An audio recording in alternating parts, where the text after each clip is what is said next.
बंदी छोड़ सतगुरु रामपाल जी परमेश्वर जी की जय हो। सत्साई भाई और बहनों, दया परमपिता परमेश्वर जी की, सारी सृष्टि के सृजनहार पूर्ण ब्रह्म परमेश्वर जी की आज गुरुदेव भगवान के आशीर्वाद से थोड़े समय के लिए लाइव आए हैं। एक दो घटनाएं हैं जो संगत में घटित हुई हैं और एक छोटा सा संदेशा पीले पर्चे पर शतलोक आश्रम मैनेजमेंट हरियाणा की तरफ से आया हुआ है। दोनों टॉपिक पे हम बातचीत करेंगे। उससे पहले पूज्य गुरुदेव भगवान का जयकारा लगाते हैं। सभी भाई बहन वीडियो को ज़्यादा से ज़्यादा लाइव करें। बंदी छोड़ सतगुरु रामपाल जी भगवान की जय हो। परम पिता परमात्मा, सारी सृष्टि के रचनहार, कुल मालिक, असंख्य ब्रह्मांडों के स्वामी, जगत गुरु, तीनों लोकों में प्रवेश करके सबका भरण पोषण करने वाले राजाधिराज, आत्माधार, नाथों के नाथ, देवों के देव महादेव, सर्वेश्वर महेश्वर, मृत्युंजय, अजरो अमर, आदि अनादि सनातनी प्रभु, जगत पिता जगदीश्वर, श्री श्री 1008 की उपाधि के वास्तविक अधिकारी, अकाल मूरत शब्द स्वरूपी राम वासुदेव सर्वगतम ब्रह्म, परम पूज्य प्रथम पूज्य परम संत परम पुरुष परम धनी परम दयालु, सत्य कबीर हक्का कबीर, अल्लाहु कबीर, अल्लाहु अकबर, बाखबर, अल्लाह ताला, जगत के तारणहार, जगत के मुक्तिदाता, जगत के जगन्नाथ, हारे के सहारे, हिंदुओं के राम, मुसलमानों के अल्लाह, सिखों के वाहिगुरु, ईसाइयों के मसीह, दया के सागर दयानिधि, करुणा के सागर करुणानिधि, स्वयंभू प्रिभू, संकट मोचन, कष्ट हरण, मंगल करण, दुख भंजन, अविगत कबीर, निर्विकार निर्विषम परमात्मा, अलय अलेख सतगुरु, आदि अनादि सतगुरु, असली मर्यादा पुरुषोत्तम, असली राम, असली कृष्ण, असली घनश्याम, असली मुरारी, राजाओं के राजा, महाराजाओं के महाराजा, शहंशाहों के शहंशाह, सम्राटों के सम्राट, भगवानों के भगवान, अल्लाहों के अल्लाह, प्रभुओं के प्रभु, मसीहाओं के मसीह, सच्चे वाहिगुरु, बाबाओं के बाबा, पीरों के पीर, सेठों के सेठ, जगत सेठ, सावड़सा सेठ, सर्वगुण संपन्न, अनंत कोटि कलाओं के स्वामी, अनंत कोटि ब्रह्मांड के नायक, योगियों में महायोगी, ध्यानियों में महाध्यानी, सिद्धों में परम सिद्ध, ज्ञानियों में तत्वज्ञानी, ब्रह्म ज्ञानी, महाज्ञानी, परम ज्ञानी, सर्वश्रेष्ठ ज्ञानी, विज्ञानी, युवा कबीर, समरथ कबीर, असमवात, अमित ओझा, सच्चे रहनुमा, करीम अल्लाह, सुभान अल्लाह, दुनिया के अंतिम पैगंबर, 8 सितंबर 1951 से गांव धनाना, जिला सोनीपत, हरियाणा, भारतवर्ष की पावन भूमि पे प्रकट रियल कल्कि भगवान श्री नारायण साकार हरि, श्री बाबा साहेब नूर अनंत परमात्मा, सच्चे दरवेश, सच्चे बाखबर, संत शिरोमणि सतगुरु रामपाल जी परमेश्वर जी के चरण कमल में साध संगति से जुड़े हुए देश विदेश से आप और हम सभी सत्सेवक भाई बहनों का अनंत कोटि दंडवत प्रणाम।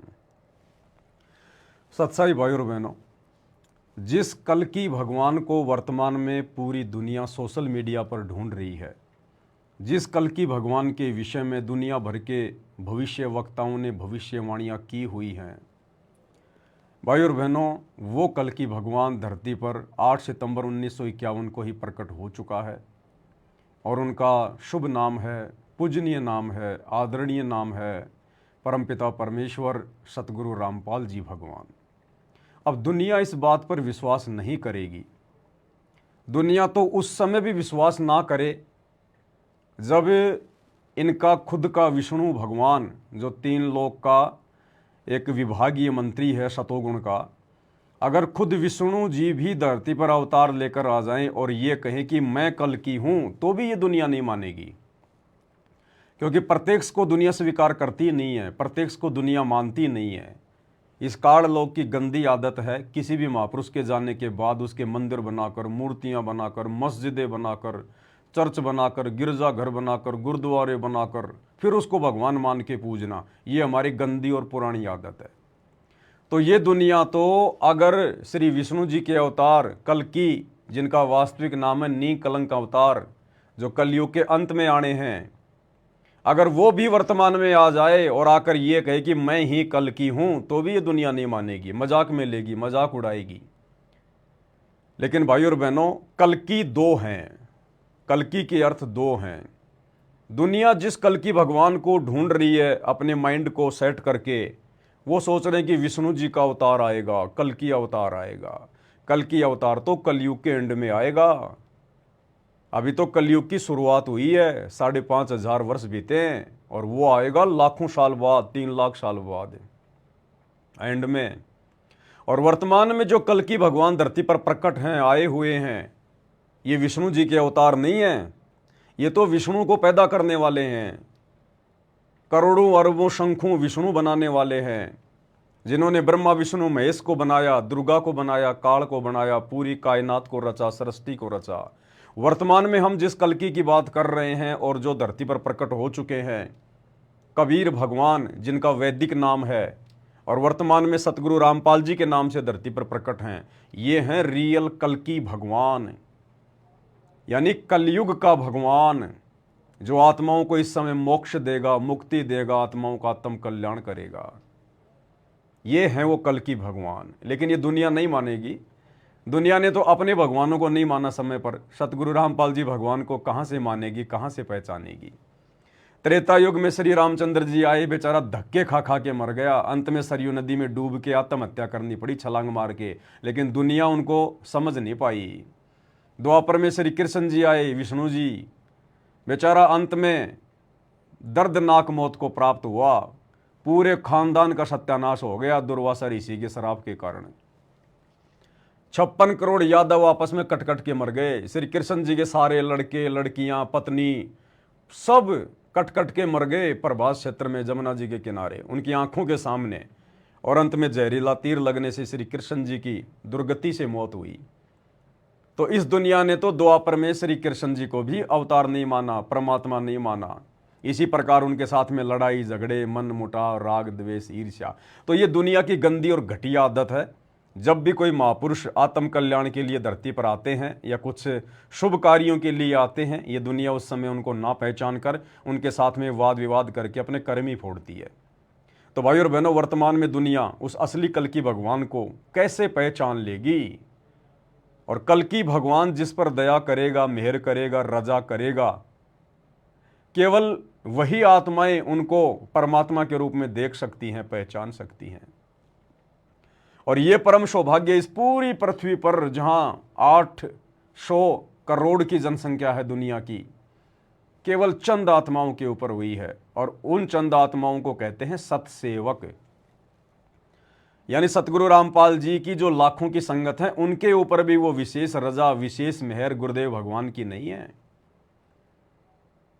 ये विशेष दया परमेश्वर ने अपने सतसेवक बच्चों के ऊपर बख्शी है, तत्व भेद की।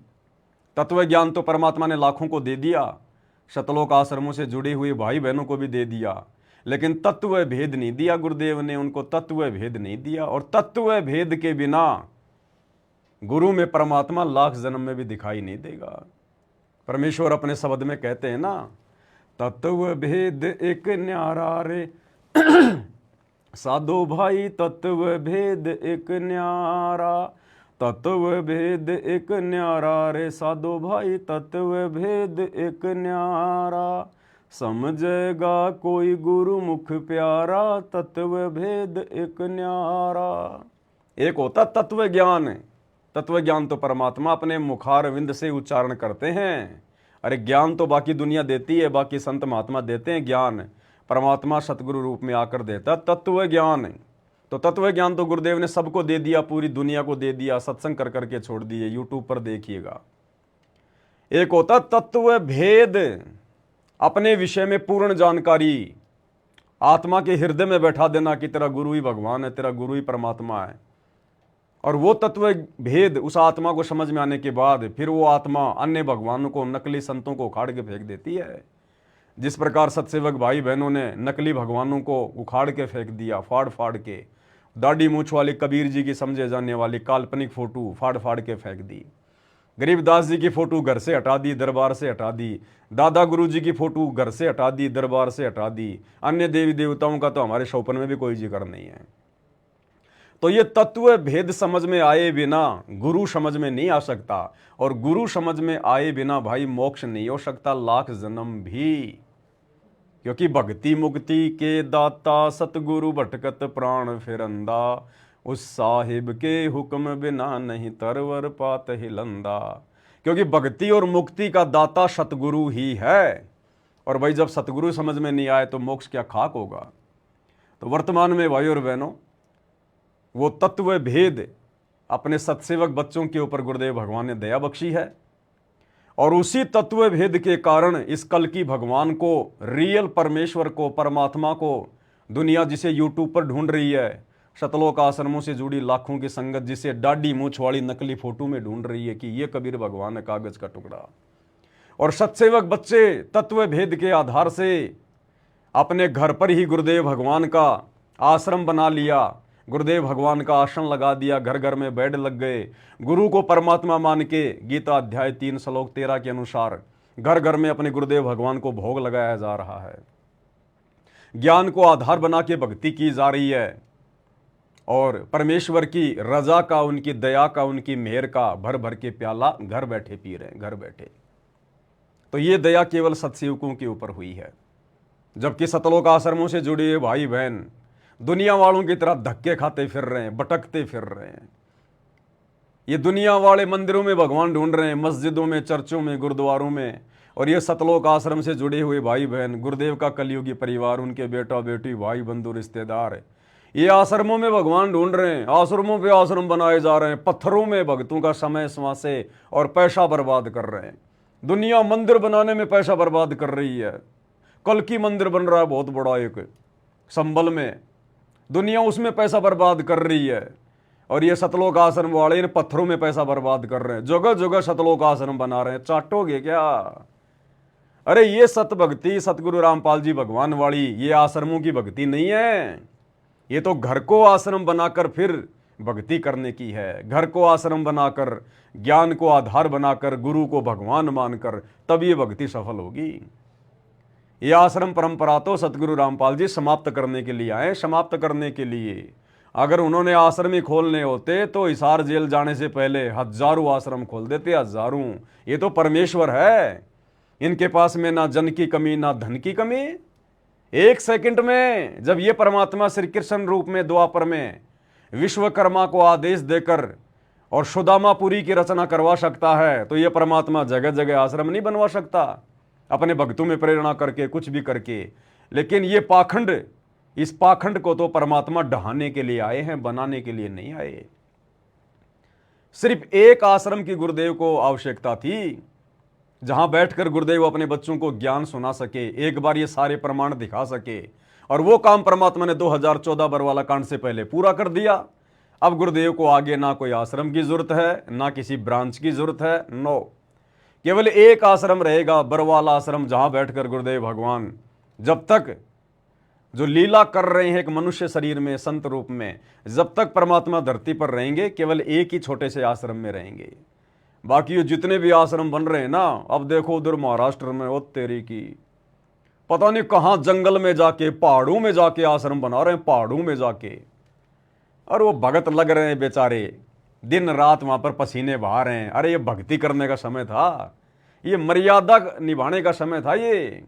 और ये समय इस काल ने तुम्हें भूल भुलैया में डालकर, अपने जाल में फंसाकर, और इन पत्थरों में तुम्हारा समय बर्बाद करवा रहा है, तुम्हारा पैसा बर्बाद करवा रहा है।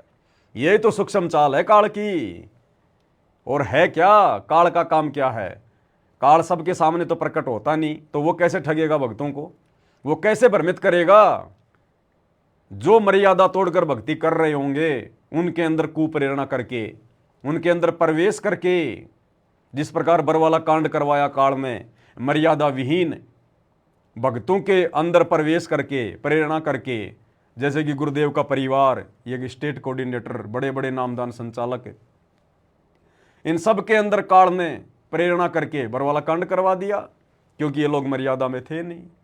इन लोगों ने कभी गुरु को भगवान माना नहीं।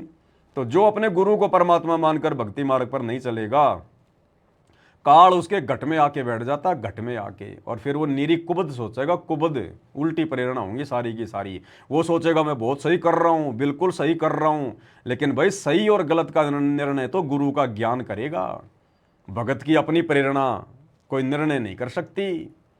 तो भाई और बहनों, ये वो अनमोल समय, प्राइम समय, जिस समय परमेश्वर आप और हमसे ज्ञान आधार से घर बैठा कर भक्ति करवा रहे हैं, और ये काल इन सतलोक आश्रमों वालों की चोटी पकड़ के इनकी चक्री बांध रहा है। चक्री, दिन रात इनका खून पसीना बहा रहा है, फालतू में, व्यर्थ में, जबकि ये आश्रम किसी काम नहीं आएंगे। अरे उस परमात्मा का तो पूरी दुनिया ही आश्रम है, पूरा संसार उसका आश्रम है। और गुरुदेव ने तो घर घर आश्रम बना दिए। जिस घर से किसी ने उपदेश ले लिया तो घर पर जाकर वो क्या करेगा? सबसे पहले अपने गुरु जी का दरबार लगाएगा, वहां परमेश्वर की ज्योत जलाएगा, तीनों समय की आरती करेगा, सत्संग सुनेगा, दंडोत करेगा। अरे वो शमशान घाट है क्या? वो भगत का घर आश्रम नहीं तो क्या शमशान घाट है? फिर हमने भला इन आश्रमों में जाकर धक्के खाने की क्या आवश्यकता है? आश्रमों पे आश्रम बनाने की क्या आवश्यकता है? अब भगत कह देंगे गुरु जी का आदेश है, गुरु जी का आदेश। गुरु जी का आदेश है, गुरु जी के सत्संग सुन के देखो। गुरु जी के कौन से दिन गुरु जी ने ब्रांचों पे ब्रांचें खोलने की बात कही है? गुरु जी का आदेश है। जिन लोगों ने अभी तक अपने गुरु जी का प्रत्यक्ष मुंह भी देखा नहीं, आमने सामने होकर कभी गुरु के दर्शन किए नहीं, वो भी कह रहे हैं गुरु जी का आदेश है, गुरु जी का आदेश है। ये काल ऐसे ही ठगता है भाई और बहनों। तो भाई और बहनों, वर्तमान में जो ये दुनिया वाले जो कह रहे हैं ना कि कल की भगवान प्रकट हो चुका है और गुप्त रूप में अपने मिशन को अंजाम दे रहा है, उसका मिशन चल रहा है गुप्त रूप में, तो वो कल की भगवान तो है सतगुरु रामपाल जी भगवान। और उनका जो मिशन है जो गुप्त रूप में चल रहा है, दुनिया जिसको जानती नहीं, पहचानती नहीं, जिस तरफ ध्यान ही नहीं देती, वो है साध संगति। ये साध संगतियां हैं, ये परमेश्वर का गुप्त मिशन है। गुरु को भगवान मानकर और उसके बाद में ज्ञान आधार से भाई बहन जिस प्रकार से लाइव आते हैं, नित नई नई मर्यादाओं के विषय में जानकारियां मिलती हैं, नित्य हमें गुरुदेव भगवान के प्रति हमारी श्रद्धा कैसे बढ़े, हमारा विश्वास कैसे बढ़े, हमारी दृढ़ता कैसे बढ़े, ये हमें जानकारियां मिलती हैं। ये मिशन साध संगति के माध्यम से चल रहा है, कल की भगवान का गुप्त मिशन। ये गुप्त रूप से सेवा चल रही है परमात्मा की। घर घर में अपने भगवान की, कल की भगवान की आरती उतारने के लिए थालियां भेजी जा रही हैं। घर घर में परमेश्वर की जो है वो चवर भेजे जा रहे हैं, श्रद्धा भाव से अपने गुरुदेव भगवान के ऊपर करने के लिए। महिमा की पुस्तकें भेजी जा रही हैं, अन्य सामग्रियां भेजी जा रही हैं। ज्ञान आधार से भाई बहनों को दृढ़ किया जा रहा है कि एक गुरु दूसरा कोई नहीं धरती पर पूरी सृष्टि में। जब तक ये भाव हमारी अंतरात्मा में नहीं उठेगा तब तक हम मोक्ष प्राप्त नहीं कर सकते, उस कल की भगवान के प्यारे नहीं बन सकते हम। तो ये गुप्त मिशन पिछले 10 वर्षों से, अगर आपको लिस्ट बना के अगर मैं बताने लग जाऊं कि पिछले 10 वर्षों में गुरुदेव भगवान ने अपने भक्ति विधान में साध संगति के माध्यम से क्या क्या चेंज करवा दिया है, तो भाई और बहनों कम से कम भी नहीं तो पूरे 300 पेज की एक पुस्तक बन जाएगी। 100 ऐसे पॉइंट जो परमेश्वर ने अपने जेल जाने के बाद में साध संगति के माध्यम से चेंज करवा दिए, बदलाव करवा दिया। और आने वाले समय में पूरे विश्व में यही भक्ति नियम लागू होंगे जो नियम आज सत्सेवक भाई बहन निभाकर साध संगति से जुड़कर भक्ति कर रहे हैं। तो उस कल की भगवान का गुप्त मिशन ये साध संगतियां हैं, साध संगतियां। और तुम्हारा कोई कल की वल की नहीं आने वाला। घोड़े पे बैठ के आएगा, लंबी सी तलवार लेके आएगा, वो तो भैया कलयुग के एंड में आएगा, घोड़े पे बैठ के लंबी सी तलवार लेके। उस समय पूरी धरती पर अधर्मी आत्मा हो जाएंगी, पापी आत्माएं हो जाएंगी, और उनको घास की तरह काटने के लिए लंबी सी तलवार लेके आएगा।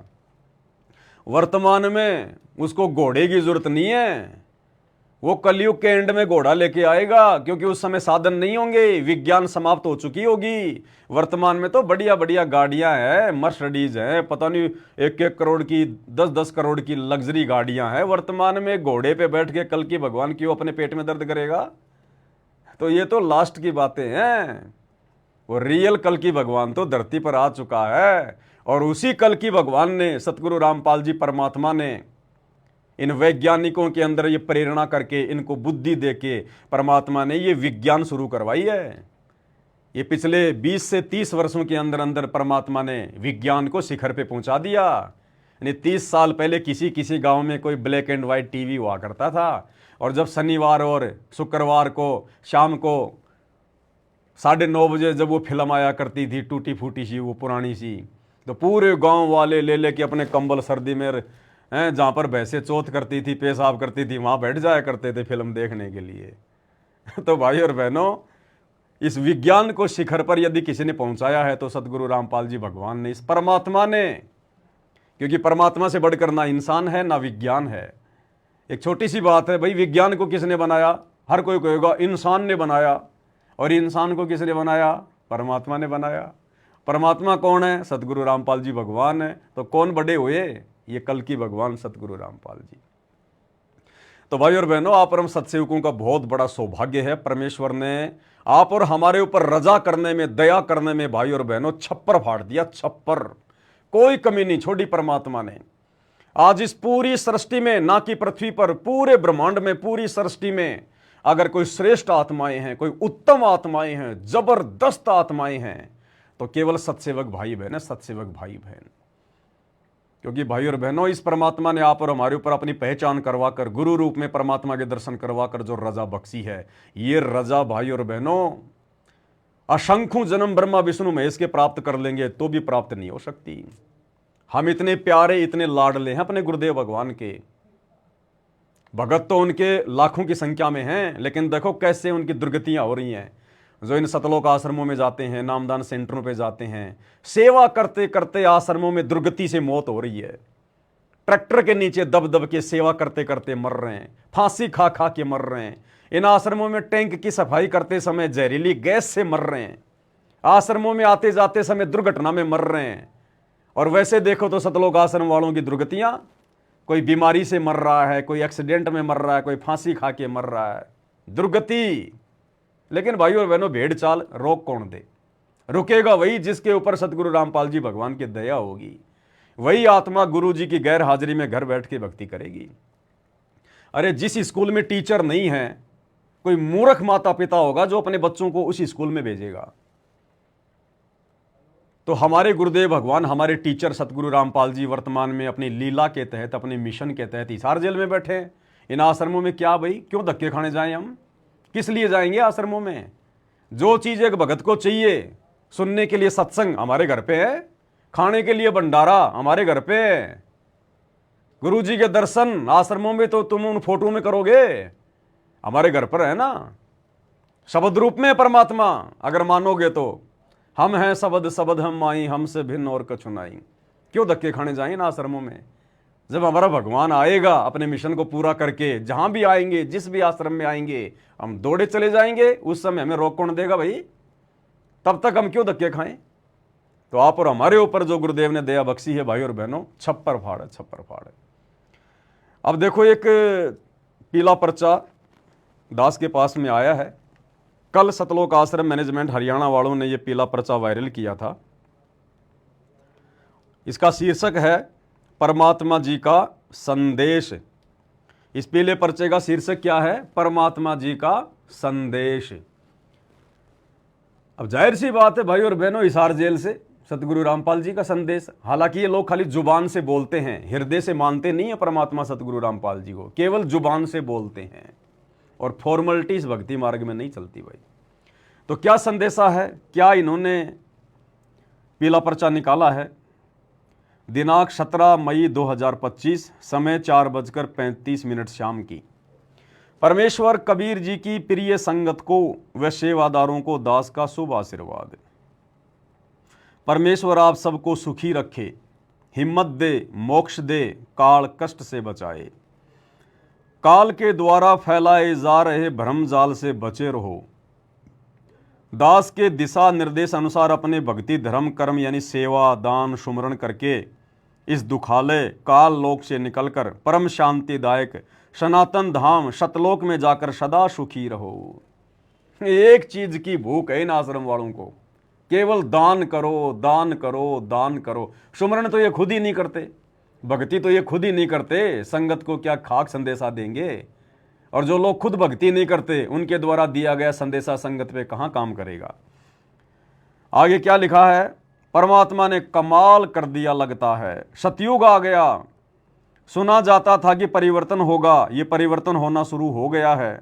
रोटी कपड़ा और मकान हर गरीब को देगा कबीर भगवान। गुरुजी की तरफ से क्या लिखा हुआ बताया सतलोक आश्रम वालों ने कि गुरुजी ने हिसार जेल से लिख के भेजा है कि रोटी कपड़ा और मकान हर गरीब को देगा कबीर भगवान। ये पॉइंट ध्यान में रखना भाई और बहनों, क्योंकि दास की ड्यूटी भगवान ने इसीलिए लगाई है कि मैं इनके अंदर से मसाला निकाल के आपको दे सकूं, क्योंकि इन आश्रम वालों को समझ में नहीं आता इन्होंने क्या लिख दिया या क्या लिख के आया होगा। ये ड्यूटी परमात्मा ने साध संगति वालों की लगाई है पोस्टमार्टम करने की। तो आप इस पॉइंट को ध्यान में रखना, ये आगे काम आएगा। रोटी कपड़ा और मकान हर गरीब को देगा कबीर भगवान। सर्व संगत से प्रार्थना करता हूं कि परमार्थ के लिए पैदा हुए हो तुम इस प्राइम टाइम में। आप सामान्य आत्मा नहीं हो जो शरण में आ रहे हो, आने वाले हो। आप सभी को दास का आशीर्वाद भी है, निवेदन भी है और निर्देश भी है और आदेश भी है। जबकि गुरुदेव ने बताया कि निर्देश में आदेश और मार्गदर्शन दोनों चीज आ जाती है। निर्देश बोलने के बाद आदेश शब्द बोलने की आवश्यकता नहीं पड़ती। अब क्या कह रहे हैं सतलोक आश्रम मैनेजमेंट हरियाणा के अनुसार उनके कबीर भगवान क्या कह रहे हैं? अपनी सुविधा कम कर लो। इन लोगों के अनुसार गुरुजी ने हिसार जेल से क्या लिख के कहा है, क्या लिख के भेजा है संगत के लिए, क्या आदेश है? आदेश भी है, निर्देश भी है कि अपनी सुविधा कम कर लो। हम एक रोटी कम खा लेंगे लेकिन कोई भूखा ना रहे इस संसार में। इन आश्रम वालों के अनुसार गुरुजी ने क्या कहा, हिसार जेल से क्या लिख के भेजा है, क्या आदेश दिया है संगत को कि अपनी सुविधा कम कर लो। हम एक रोटी कम खा लेंगे लेकिन दुनिया वाले भूखे ना रहें, दुनिया वालों को भूखा ना सोने दें। अब भाई और बहनों यहीं पे दोगलापन आ गया। देखो यहीं पे दोगलापन आ गया। ऊपर क्या लिखा है कि रोटी कपड़ा और मकान हर गरीब को देगा कबीर भगवान। फिर भगतों ने रोटी थोड़ी खाने की क्या जरूरत है भाई? भगतों ने अपनी सुविधा कम करने की क्या आवश्यकता भाई? अरे दुनिया वालों को सुखी रखने के लिए, भूखी जनता को खाना खिलाने के लिए फिर भगतों ने सुविधा कम करने की क्या जरूरत है? एक रोटी कम खाने की क्या जरूरत है? जब कबीर भगवान ही सबको रोटी कपड़ा और मकान देगा, उनका नारा है कि रोटी कपड़ा और मकान सबको देगा कबीर भगवान, तो फिर कबीर भगवान दे रहा है ना, तो फिर भगतों को रोटी कम खाने की जरूरत क्या पड़ गई? फिर वो कबीर भगवान कहां हुआ जो अपने भक्तों की रोटी छीन रहा है और दुनिया वालों का पेट भरने की बात कर रहा है? क्या भगवान के घर में भी भिखारापन आ गया क्या? गरीबी आ गई क्या? निर्धनता आ गई क्या? जो सतगुरु रामपाल जी भगवान अपने भक्तों को एक रोटी कम खाने के लिए कहेंगे और कहेंगे दुनिया वालों का पेट भरो, तो बात तो वही है, चाहे दुनिया वाले भूखे मरो चाहे भगत भूखा मरो, एक तो भूखा मराएगा ना। अरे एक तो भूखा रहा ही। अगर भगत अपनी सुविधा कम करके एक रोटी कम खा के अगर दुनिया वालों का पेट भरेंगे भूखे लोगों का, तो भगत तो भूखा रहा ना। और भगत खा लेगा तो दुनिया वाले भूखे हैं, तो एक तो फिर भी भूखा ही रहा। फिर कबीर भगवान का रोल क्या है कि रोटी कपड़ा और मकान हर गरीब को देगा कबीर भगवान? कहां दे रहा फिर कबीर भगवान? वो तो भगत दे रहे हैं।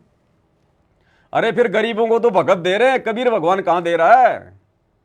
तो भाई और बहनों ये देखो, ऐसा ऐसा तो ये आदेश निकालते हैं जिसका ना कोई सिर है ना कोई पैर है। एक तरफ तो कहते हैं कि कबीर भगवान तीनों लोकों में प्रवेश करके सबका पेट भर रहा है, और यहां कहते हैं कि रोटी कपड़ा और मकान सबको देगा कबीर भगवान। और फिर अपने भक्तों को कबीर भगवान कह रहा है इन लोगों के अनुसार कि आप एक रोटी कम खा लो, एक टाइम खाना कम खा लो, अपनी सुविधा कम कर लो, लेकिन दुनिया वाले भूखे नहीं सोने चाहिए। तो बताओ कबीर भगवान कभी ये बात कहेगा?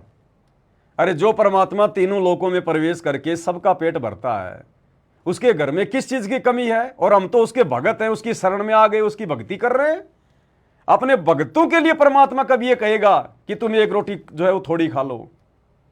बताओ, ये तो इनके संदेश आ रहे हैं, परमात्मा का संदेश लिख दिया नाम। इनको परमात्मा की परिभाषा का पै भी इनको पता नहीं है। अरे फिर वो भगवान कहां हुआ? परमात्मा कहां हुआ? भगवान, गुरुदेव ने भगवान की क्या परिभाषा बताई? जो हमें भोग्य वस्तु दे, जो खाने को हमें अच्छे अच्छे जो पदार्थ दे, जो पेट भर खाना दे, हमारी हर सुख सुविधा का ध्यान रखे, उसको कहते हैं भगवान, परमात्मा। तो परमात्मा कभी ये कहेगा कि बच्चों एक रोटी तुम कम खा लो? क्यों भाई, भगवान के घर में गरीबी है?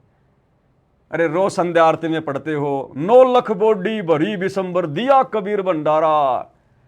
तुम एक तरफ तो दुनिया भर में जयकारा लगाते हो कबीर भगवान ने 650 साल पहले काशी में बहुत बड़ा भंडारा किया, 18 लाख लोगों का पेट भर दिया, सतलोक से राशन आ गया, और आज तुम उसी कबीर भगवान की बेइज्जती कर रहे हो ये कहकर कि कबीर भगवान का आदेश आ गया परमात्मा का कि बच्चों एक रोटी कम खा लो।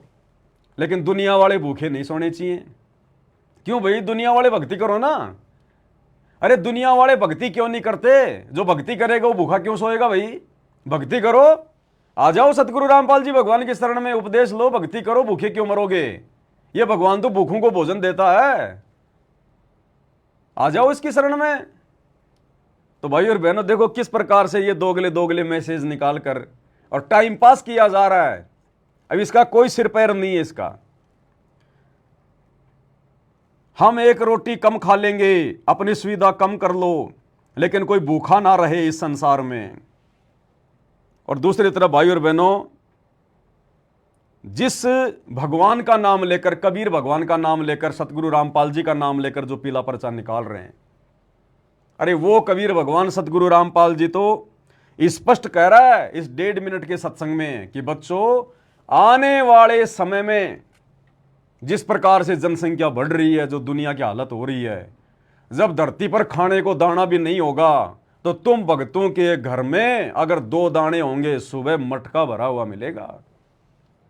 बताओ, कबीर भगवान सतगुरु रामपाल जी के तो ये वचन है, अगर तुम्हारे घर में उस अकाल के समय, भूखमरी के समय, जब दुनिया त्राईमाम करेगी, जो समय बहुत जल्दी आने वाला है, युग परिवर्तन का समय चल रहा है, 2028 तक ये सब कुछ होना है, कि जिस समय तुम्हारे घर में 2 दाने होंगे तो सुबह तुम्हारे घर में मटका भरा हुआ मिलेगा, पिसा पिसाया आटा, नमक, तेल, मिर्च, घी, सब कुछ, गैस। अब जो भगवान ये वचन कह रहा है और साध वचन पलटे नहीं पलट जाए ब्रह्मांड, तो बताओ वो भगवान, वो कबीर परमात्मा सतगुरु रामपाल जी अपने भक्तों को यह आदेश देगा कि बच्चों एक टाइम रोटी कम खा लो, एक रोटी तुम कम कर दो, अपनी सुविधा तुम कम कर दो। तो ये देखो, भगवान को भी भिखारी बना दिया इन लोगों ने, भगवान को भी। अच्छा, ये सारा का सारा ये प्रोपेगेंडा इन लोगों ने क्यों फैलाया है? केवल इसलिए, मान बढ़ाई के लिए, दिखावे के लिए, पब्लिसिटी के लिए। ये लोग क्या करते हैं, पूरा दिन में क्या करेंगे, किसी एक ऐसे घर को ढूंढेंगे हरियाणा में, हरियाणा से बाहर नहीं, क्योंकि गरीबी केवल हरियाणा में है, और हरियाणा के भी सोनीपत जिले में, रोहतक जिले में, हरियाणा से बाहर भिखारी नहीं है। सबसे ज्यादा भिखारी और सबसे बड़े महाभिखारी अगर कहीं हैं भारत देश में तो केवल हरियाणा में है, हरियाणा में। तो ये सतलोक आश्रम वालों की टीम क्या करती है, 2-4 भक्तों की इन्होंने ड्यूटी लगा रखी है मूर्खों की, कि तुम जाओ हैं और देखो सबसे ज्यादा गरीब कौन है, जो बिल्कुल गरीब सा हो, दिखाई दे, वीडियो बनाए तो ऐसा लगे कि वास्तव में गरीब है। अब वो जाके चील कव्वे की तरह सारा दिन मुंह फाड़ते रहते हैं। अब ऐसा भाई और बहनें, इस काललोक में तो लाखों भिखारी हैं, करोड़ों भिखारी हैं, गरीब हैं बेचारे। वो उसको पकड़ लेंगे, मकान टूटा फूटा हुआ है, मकान का गेट भी टूटा हुआ है, और इसका तो एक्सीडेंट भी हो रखा है, इसने जो है प्लस्तर बांध रखा है। कुछ तो बेचारा वो खुद भिखारी, और कुछ वीडियो बनाने के चक्कर में ये आश्रम वाले उसको और भिखारी बना देते हैं कि हम जब वीडियो बनाएंगे तो तुमने ऐसे बोलना है, ये करना है, वो करना है। अब वीडियो देखने वाले को लगेगा ये तो बेचारा कति भिखारी है, और फिर उसको क्या करेंगे, ये पूरा दिन में केवल एक ही गरीब आदमी ढूंढते हैं और नहीं। ना, कबीर भगवान की जिम्मेदारी इस देश के हर गरीब को भोजन खिलाने की नहीं है, केवल एक भिखारी को भोजन खिलाने की है रोजाना। फिर ये क्या करेंगे, गाड़ी लेके जाएंगे, 10 किलो आटा, 2 किलो चीनी, 1 तेल की शीशी, 2 नहाने के साबुन, 2 कपड़े धोने के साबुन बांध बूंद के और ले जाएंगे वहां, और पहले ये एंटर करेंगे अंदर, हाँ जी आपकी तो बहुत ज़्यादा गरीब स्थिति है, फलाना है, दिखना है, हमारे संत रामपाल जी ने आप लोगों के लिए ये भेजा है, वो भेजा है। वो खाट पे रख देंगे सारा सामान, और उसकी घरवाली को खड़ा कर लेंगे, और वो जो बेचारा भिखारी है, कोई बेचारा बीमार है, जैसा भी, किसी का हाथ टूट रहा है, नहीं टूटा, ये लोग पता नहीं जानबूझ के प्लस्तर चढ़वा देते हैं, उसको खड़ा कर देंगे। शर्ट पहन रखी है तो निकलवा देंगे, नहीं भाई तू बनियान पहन, और बनियान को भी थोड़ा फाड़ ले, भिखारी सा दिखाई दे। उसको बना के पूरा भिखारी जैसे फिल्मों में बनाए जाते हैं, उसके बाल बच्चों को वहां खड़ा कर दिया जाएगा, फिर ये वीडियो बनाएंगे। हाँ जी, आपकी क्या हालचाल है, हाँ जी खाना वाना आप लोग कैसे खाते हो, आपके बच्चों की तो हालत बहुत ख़राब हो रही है, आपके आदमी की भी हालत ख़राब हो रही है। फिर वो पूरे के पूरे समाचार देगी, हम जी बहुत गरीब आदमी हैं जी, अजी मेरा आदमी 6 महीने से एक्सीडेंट हो गया जी, इसका हाथ टूट गया जी, हमारे बच्चे भी स्कूल में नहीं जा रहे जी। अच्छा अच्छा जी, अच्छा तो फिर आप कैसे काम चला रहे हैं? बोले जी ऊपर वाला चला रहा हमारा। तो ठीक है बहन जी, हमारे सतगुरु रामपाल जी ने अन्नपूर्णा मुहिम चलाई है, उस मुहिम के तहत हम आपके लिए ये 10 किलो आटा लेके आए हैं, एक तेल की बोतल लेके आए हैं। अब इन मूर्खों को कोई ये पूछे, इन गधों को कोई ये पूछे, सतलोक आश्रम वालों को, अरे उस भिखारी परिवार को जिसके घर पर तुम गए हो, वो भिखारी परिवार 30-40 साल से रोजाना दोनों टाइम पेट भर के खाना खा के सोता है। भले उसका आदमी बीमार है, एक्सीडेंट हो गया, कुछ भी हो गया हो, आज से पहले उस भिखारी परिवार को भोजन कौन दे रहा था? तुम्हारे वो 10 किलो आटे से उनकी 40 साल निकल गई क्या? आज से पहले कौन खिला रहा था उनको? और तुम्हारा 10 किलो आटा 10 दिन नहीं चलेगा, उनके 10 दिन भी, और उसके बाद में तुम मुड़ के भी नहीं देखने वाले। तुम्हारी घटिया और गंदी आदत को हम अच्छे से जानते हैं। उसके बाद तुम लोग मुड़ के भी नहीं देखने वाले उस परिवार की तरफ। क्यों? तुम्हारा काम हो गया, बस तुमने तो एक वीडियो बनाना था और अपने न्यूज चैनल पे डालना था, बस तुम्हारा काम केवल इतना ही है। अब भाई और बहनों देखो, काल यहां पर मर्यादा कैसे तोड़ता है, ये सूक्ष्म चाल है काल की। अब गुरुजी ने हमें क्या शिक्षा दी, क्या दिशा निर्देश दिए कि बच्चों हमने जबरदस्ती के दान पुण्य नहीं करने। दान और पुण्य धर्म हमने केवल अपने गुरुजी की आज्ञा में रह के, और जो गुरुजी के भक्ति विधान में, क्योंकि गुरु वही आज्ञा देगा जो गुरु के भक्ति विधान में, उसी अनुसार करना है। और गुरुदेव ने हमें तरीका बता दिया कि 10वां अंश गुरु को दीजिए, जीवन जन्म सफल कर लीजिए, या अपने गुरुजी के रहते सहते साक्षात गुरुजी के हाथ में ज्योति और पाठ का दान देकर अपना धर्म कराओ, या गुरुजी के आश्रम में रहते समय भंडारे का पैसा देकर, भंडारे का सामान देकर सहयोग करो, और 500 यज्ञ अपने घर पे करो। यह है धर्म की पूरी व्याख्या इस कबीर पंथ में। इसके अलावा हमने बाहर जाकर ना तो गायों को चारा डालना, ना भैंसों को चारा डालना फालतू में किसी जो है उसमें गौशाला में जाकर, ना हमने भिखारियों के लिए बना बना के रोटियां लेकर उनको बांटने के लिए जाना है। ये इस कबीर पंथ में नहीं है। और गुरुदेव ने हमें स्पष्ट कह दिया कि बच्चों तुम्हारे घर पर कोई भिखारी आ जाए तो खाना खिलाओ, कोई भी व्यक्ति आ जाए खाना खिलाओ, लेकिन तुमने घर से खाना बना बना के या बांध बांध के आटा दाल चावल तुमने नहीं बांटना।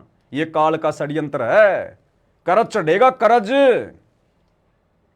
तो ये सतलोक आश्रम मैनेजमेंट हरियाणा वाले, क्योंकि भाई और बहनों काल इनकी बुद्धि पे बैठा है। काल ने तो गुरुजी की एक भी मर्यादा सुरक्षित नहीं रखवानी है, इनको ढंग से निचोड़ के रखना काल ने, मर्यादाओं के नाम पर ढंग से। तो गुरुजी की आज्ञा को सरेआम तोड़ा जा रहा है यहां पर, और नाम किसका? गुरुजी का। काल ने यही तो कहा था कि जाओ जोग जीत संसारा, जीव न माना कहा तुम्हारा, कि हे जोगजीत जब तू नीचे जाकर ज्ञान देगा, समझाएगा, मर्यादा बताएगा, तेरी कोई नहीं मानेगा। तुम्हारा नाम ले वाद बढ़ाऊं या विद जीवों को भरमाऊं, तेरा ही नाम ले लेके और तेरे भक्तों को भ्रमित करूंगा। तो आज ये सतलोक आश्रम मैनेजमेंट हरियाणा वाले काल प्रेरणा से परमात्मा के भक्तों को, परमात्मा के बच्चों को, और परमात्मा सतगुरु रामपाल जी का आदेश बता बता के, उन्हीं का नाम ले लेके, पीले पर्चे निकाल के और उनकी मर्यादाओं की धज्जियां उड़ा रहे हैं। तो ये जबरदस्ती का दान पुण्य है भाई और बहनों, ये दान पुण्य हम भक्तों ने नहीं करना है, बिल्कुल नहीं करना। अगर कोई ज्यादा ही गरीब है, भूखा मर रहा है, तो भगवान धरती पे आया हुआ है, नाम उपदेश ले, भक्ति कर, क्यों भूखा मरेगा तू? समर्थ की शरण में आ जा। आप इनका कोई भी वीडियो उठा के देख लीजिए जो ये बना रहे हैं, आटा दाल चावल दे दे के जो वीडियो बनाते हैं ना उस गरीब परिवार का, भाई और बहनों इनका कोई भी वीडियो उठा के देख लीजिए।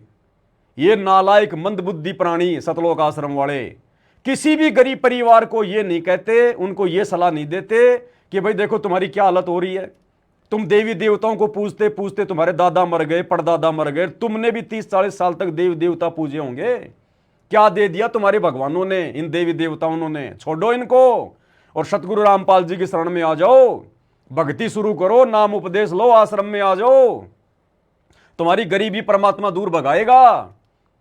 आप कोई भी वीडियो उठा के देख लो भाई और बहनों, कोई भी वीडियो किसी भी वीडियो में उस गरीब परिवार को यह भक्ति करने के लिए नहीं कहते, संत रामपाल जी से उपदेश लेने के लिए नहीं कहते।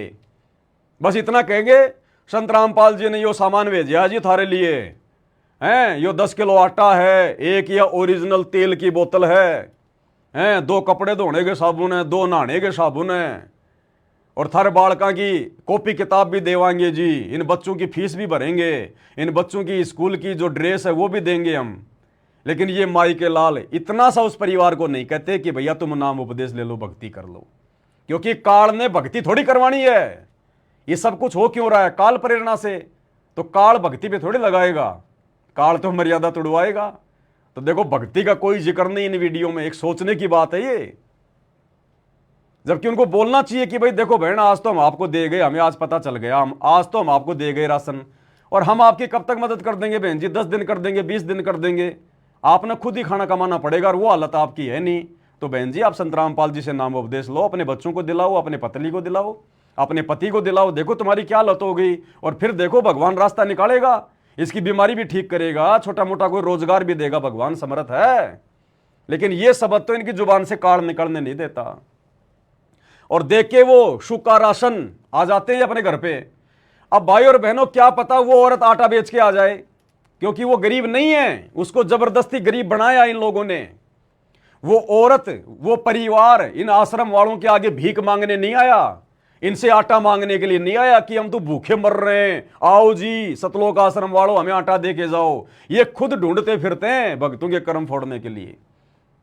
तो जबरदस्ती उस घर में ये 5-10 हजार रुपए का सामान दे के आ गए। अब वो औरत, क्योंकि काल है उसके सिर पे, तो काल बैठा, वो कौन सी भगत है, क्या पता काल उसको तुरंत प्रेरणा कर दे कि ये तेरे भाई की शादी है ना अगले महीने, घर में पैसा है नहीं, वो बाबा रामपाल ने जो सामान भेजा है ना, यो सामान गांव की दुकान वाले को दे के आ जाऊं, ऐसे का सा 10 हजार का है, 2 हजार तो दे ही देगा। अब वो दुकान वाला 10 हजार का सामान 2 हजार में क्यों नहीं लेगा भाई? वो तो सामान लेके तुरंत 2 हजार रुपये पकड़ाएगा, और फिर वो अपने भाई की शादी में नाचेगी, उसका आदमी शराब पिएगा, दुनिया भर के वो पाखंड करेगी, और वो कर्म किसके फूटेंगे? भक्तों के।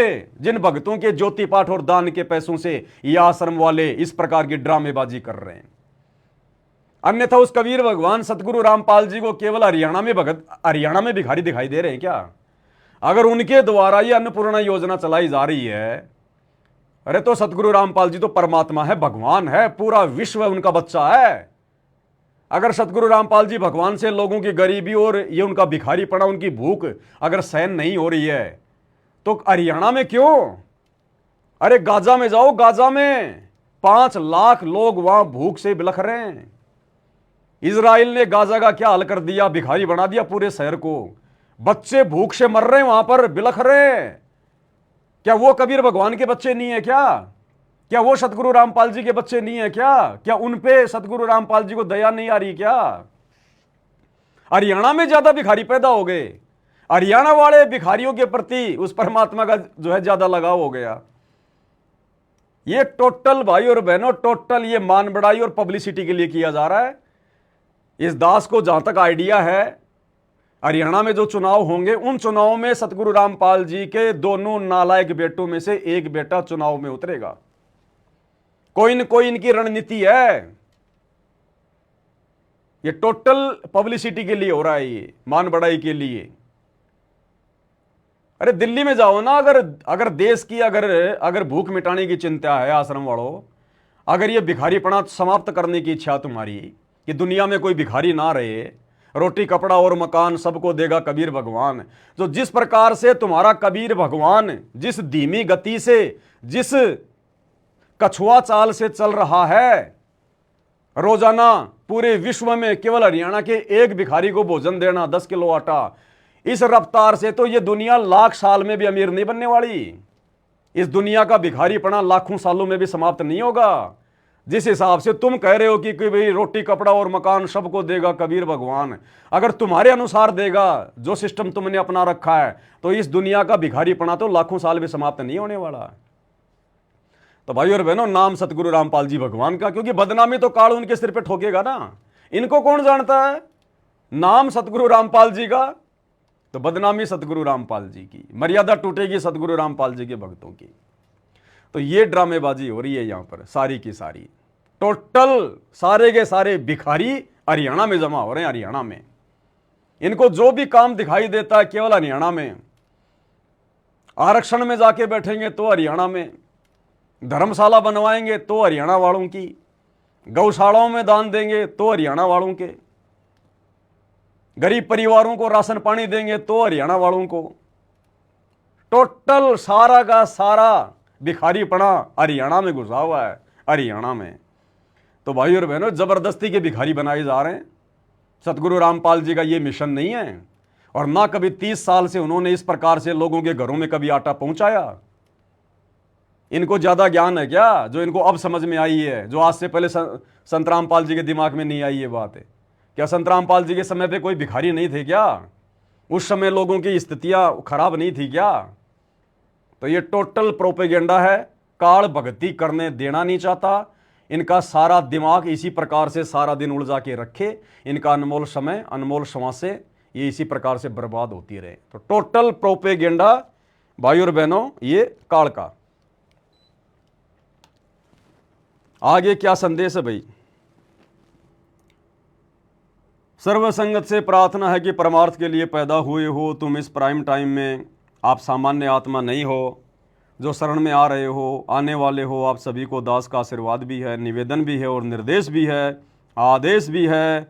अपनी सुविधा कम कर लो, अपनी सुविधा कम कर लो। तो सुविधा कम करो आश्रम वालों। अरे तुम्हारे भगवान का आदेश, अगर भगवान मानते हो तो फिर आदेश भी मानो। गुरुजी दुनिया वालों को भोजन भंडारा करवाने के लिए, दुनिया का गरीबी भिखारीपना मिटाने के लिए तुम सतलोक आश्रम वालों को आदेश दे रहे हैं कि अपनी सुविधा कम कर लो, एक रोटी कम खा लो।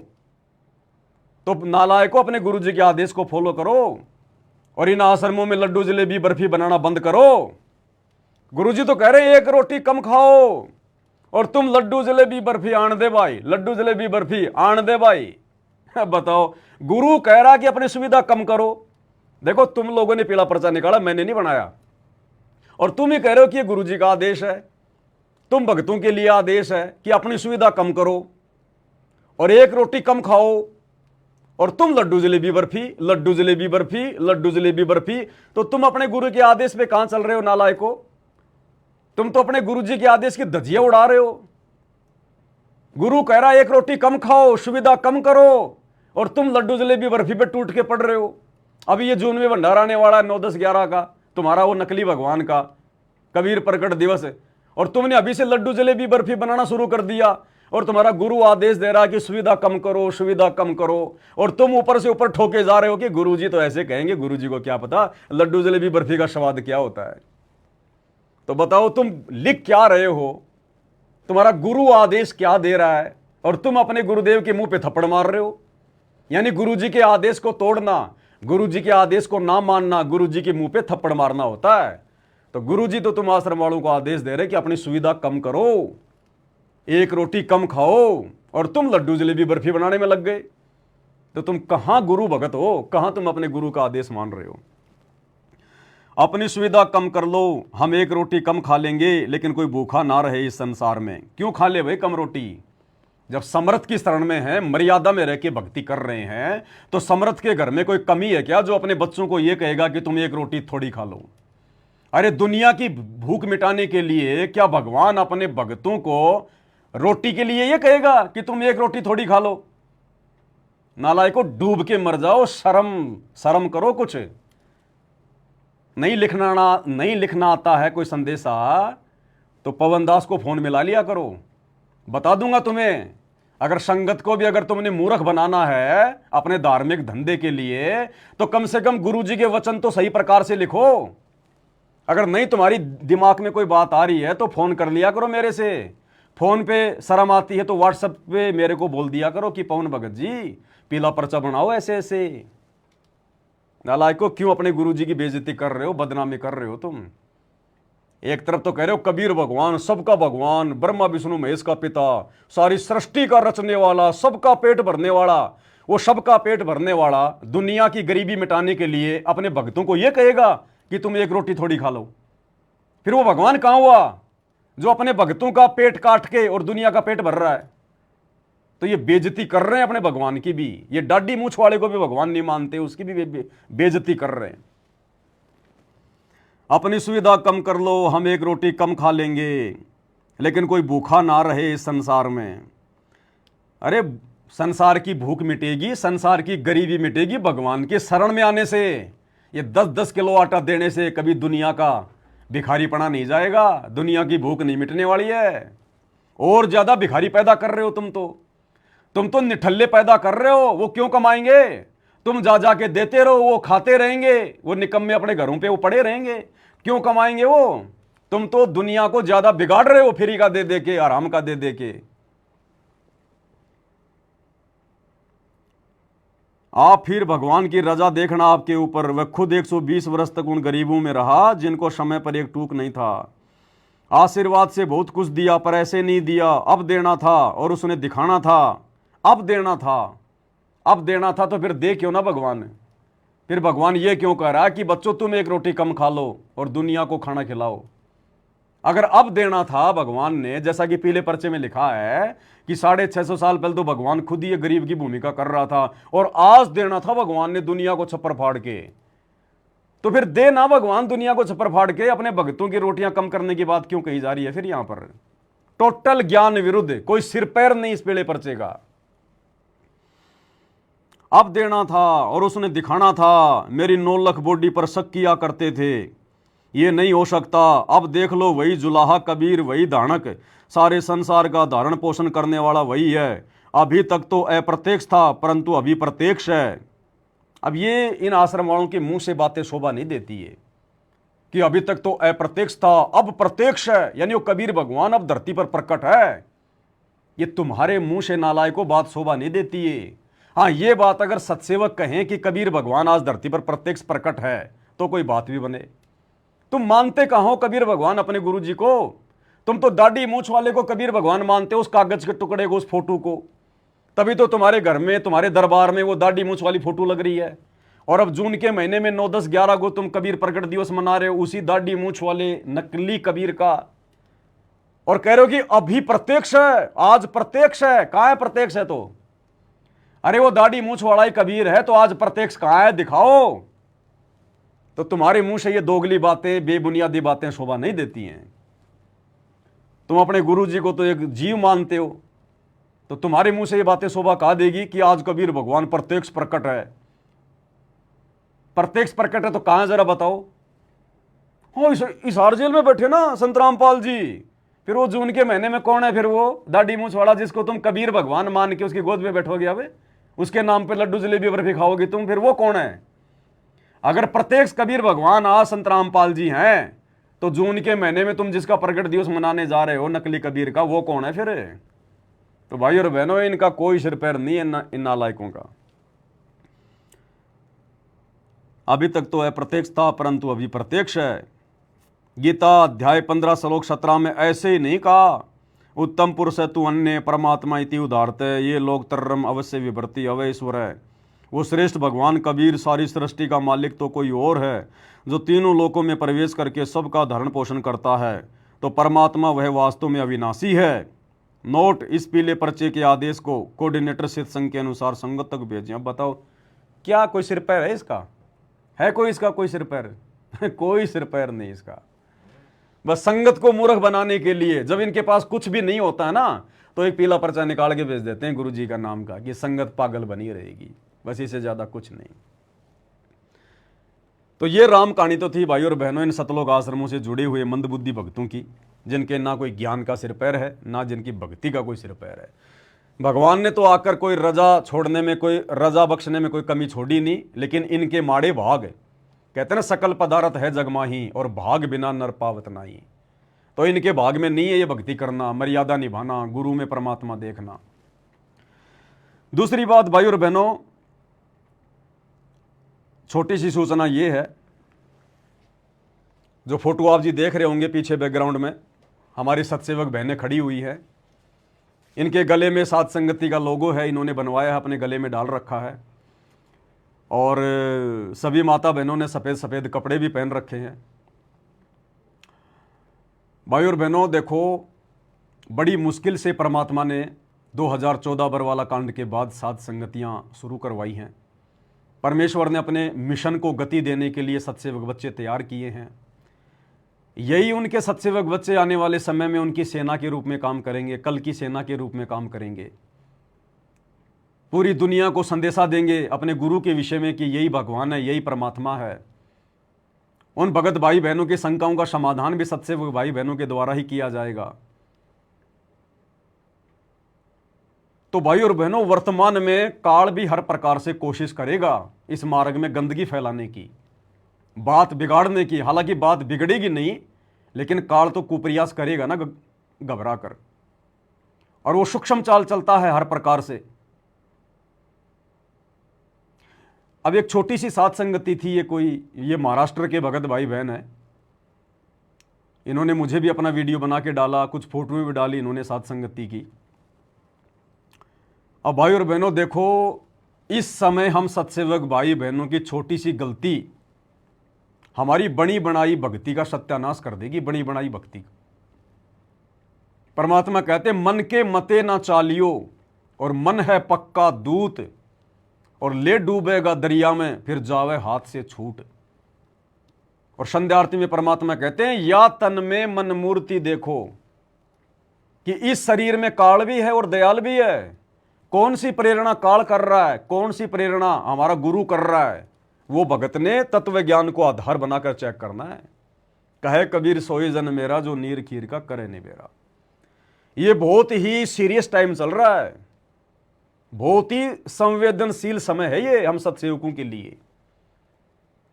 जरा सी चूक, जैसे परमात्मा कहते ना, नट होता है नट, वो ढोल बजाता है, और जो नटनी होती है वो एक रस्से के ऊपर एक लंबा सा बांस लेकर बैलेंस बना के चल रही होती है। उसका पति ढोल बजा रहा है, देखने वाले तालियां पीट रहे हैं, लेकिन वो नटनी अपना पूरा का पूरा ध्यान उस बांस के ऊपर रखती है। ना तो ढोल की तरफ ध्यान देती, और ना ही जो तालियां बजा रहे हैं, जो उसकी वो प्रशंसा कर रहे हैं, उनके ऊपर भी ध्यान नहीं देती। अगर वो जरा भी अपना ध्यान भटका दे, तुरंत रस्से से नीचे गिरेगी, नीचे गिरते मरेगी। तो आप परम सत्सेवक भाई बहनों को परमात्मा ने रस्से पे चढ़ा रखा है, भक्ति रूपी रस्से पे, और हाथ में दे दिया अपना तत्व ज्ञान रूपी ये बांस। अब भाई और बहनों, काल और ये दुनिया हमें हर प्रकार से भ्रमित करने का प्रयास करेगी, मन में शंका और संदेह पैदा करने का प्रयास करेगी। ये काल भी तरह तरह की प्रेरणाएं हमारे अंदर करेगा, और ये वो समय है, अगर हमसे जरा भी त्रुटि होगी ना, हम लोग भाई और बहनों मार खा जाएंगे, मार खा जाएंगे, ऊपर नहीं उठ पाएंगे फिर हम भक्ति मार्ग पर। तो एक छोटी सी सात संगति थी वहां पर, मेरे पास तो वीडियो आया। हालांकि कुछ भगत भाई बहनों ने भी मुझे वीडियो डाले कि भगत जी देखो, इस प्रकार से ये वीडियो बना बना के डाले जा रहे हैं, ये ज्ञान आधार से कहाँ तक उचित है, कहाँ तक सही है। तो इस पर हम चर्चा करेंगे। उससे पहले आपको छोटा सा वीडियो सुना देता हूँ। ये सत्सेवक बहनें हैं, महाराष्ट्र से हैं, वहाँ कोई सात संगति रखी गई थी।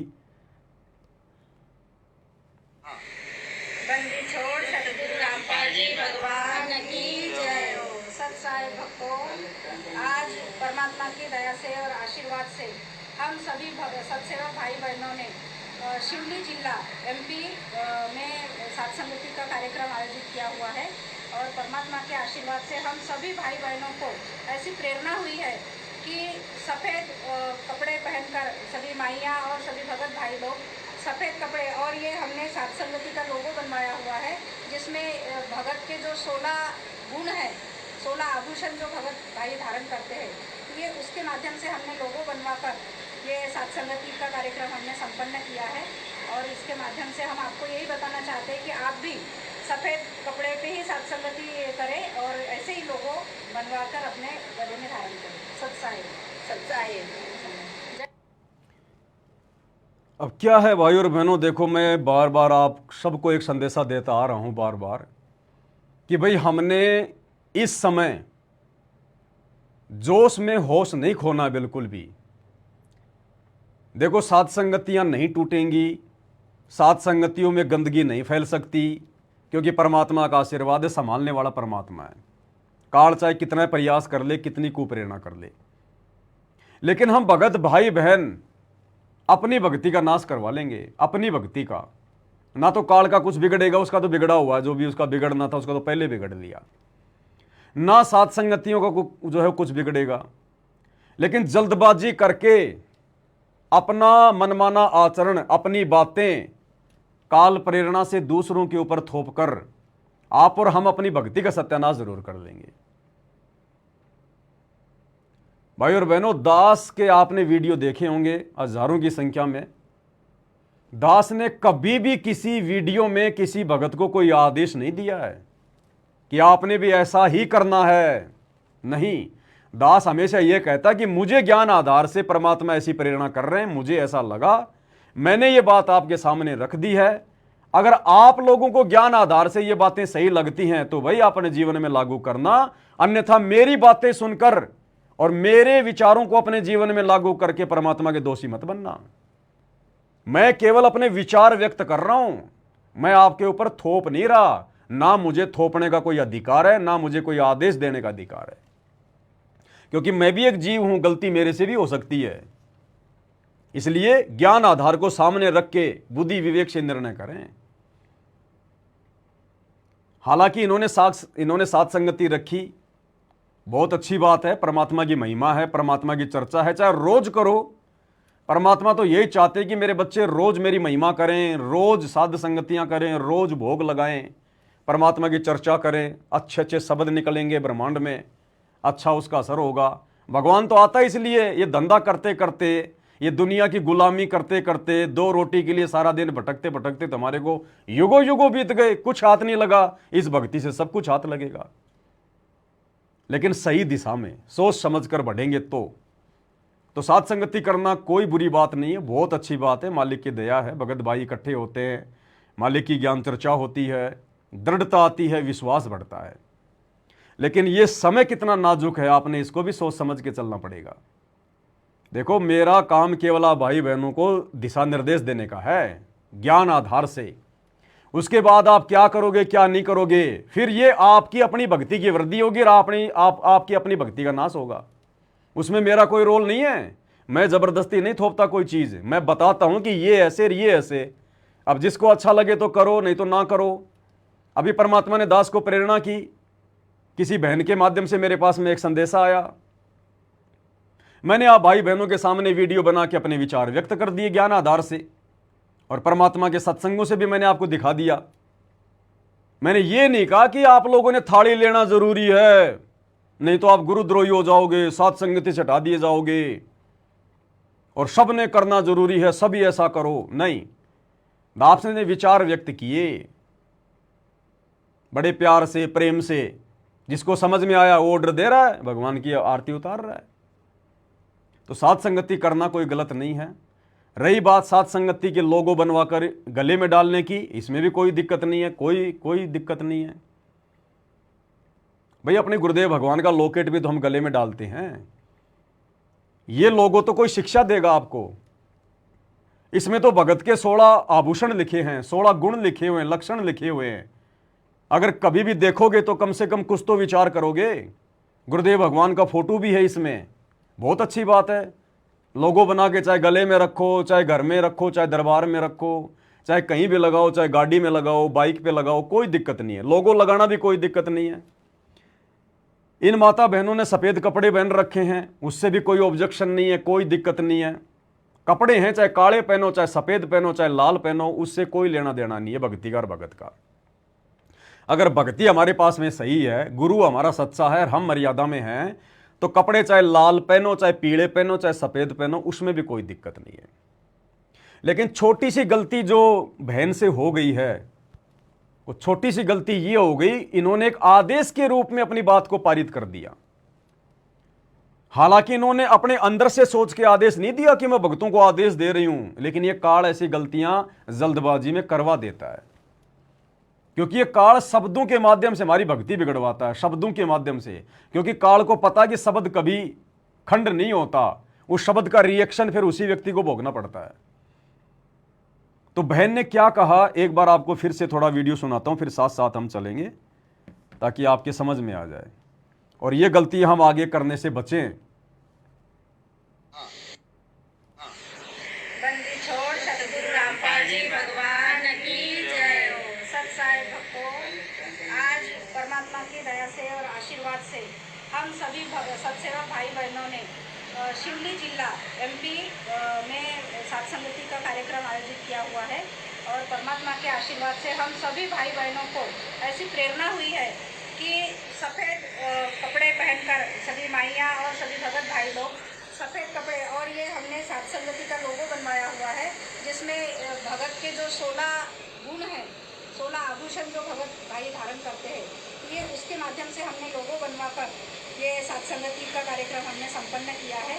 और इसके माध्यम से हम आपको यही बताना चाहते हैं कि आप भी सफ़ेद कपड़े पे ही सत्संगति करें और ऐसे ही लोगो बनवाकर अपने गले में धारण करें। सत्साई सत्साई। दो बातें सारी बहनें इकट्ठी होकर कह रही हैं, संदेशा दे रही हैं, वीडियो बना रही हैं कि आज हमको ऐसी प्रेरणा हुई है, आज हमको ऐसी प्रेरणा हुई है कि जब भी साध संगति करें तो सफ़ेद कपड़े पहनकर ही साध संगति करें। बस ये एक छोटा सा ज्ञान आधार से दास को ठीक नहीं लगा, गुरुजी के ज्ञान से, उनके विधान से ये मेल नहीं खाता। सफ़ेद कपड़े पहनकर ही साध संगति करें, ये आज हम सबको ऐसी प्रेरणा हुई है। ये प्रेरणा परमात्मा की तरफ से नहीं है और ये प्रेरणा वैसे कोई काल की तरफ से भी नहीं है। देखो, जो भी बहनें हैं मेरी, उनको निराश होने की ज़रूरत नहीं है, निराश होने की ज़रूरत नहीं है, क्योंकि परमात्मा ने आपके भाई को खड़ा कर रखा है। ऐसी गलतियां मालिक अपनी आत्माओं से नहीं होने देगा।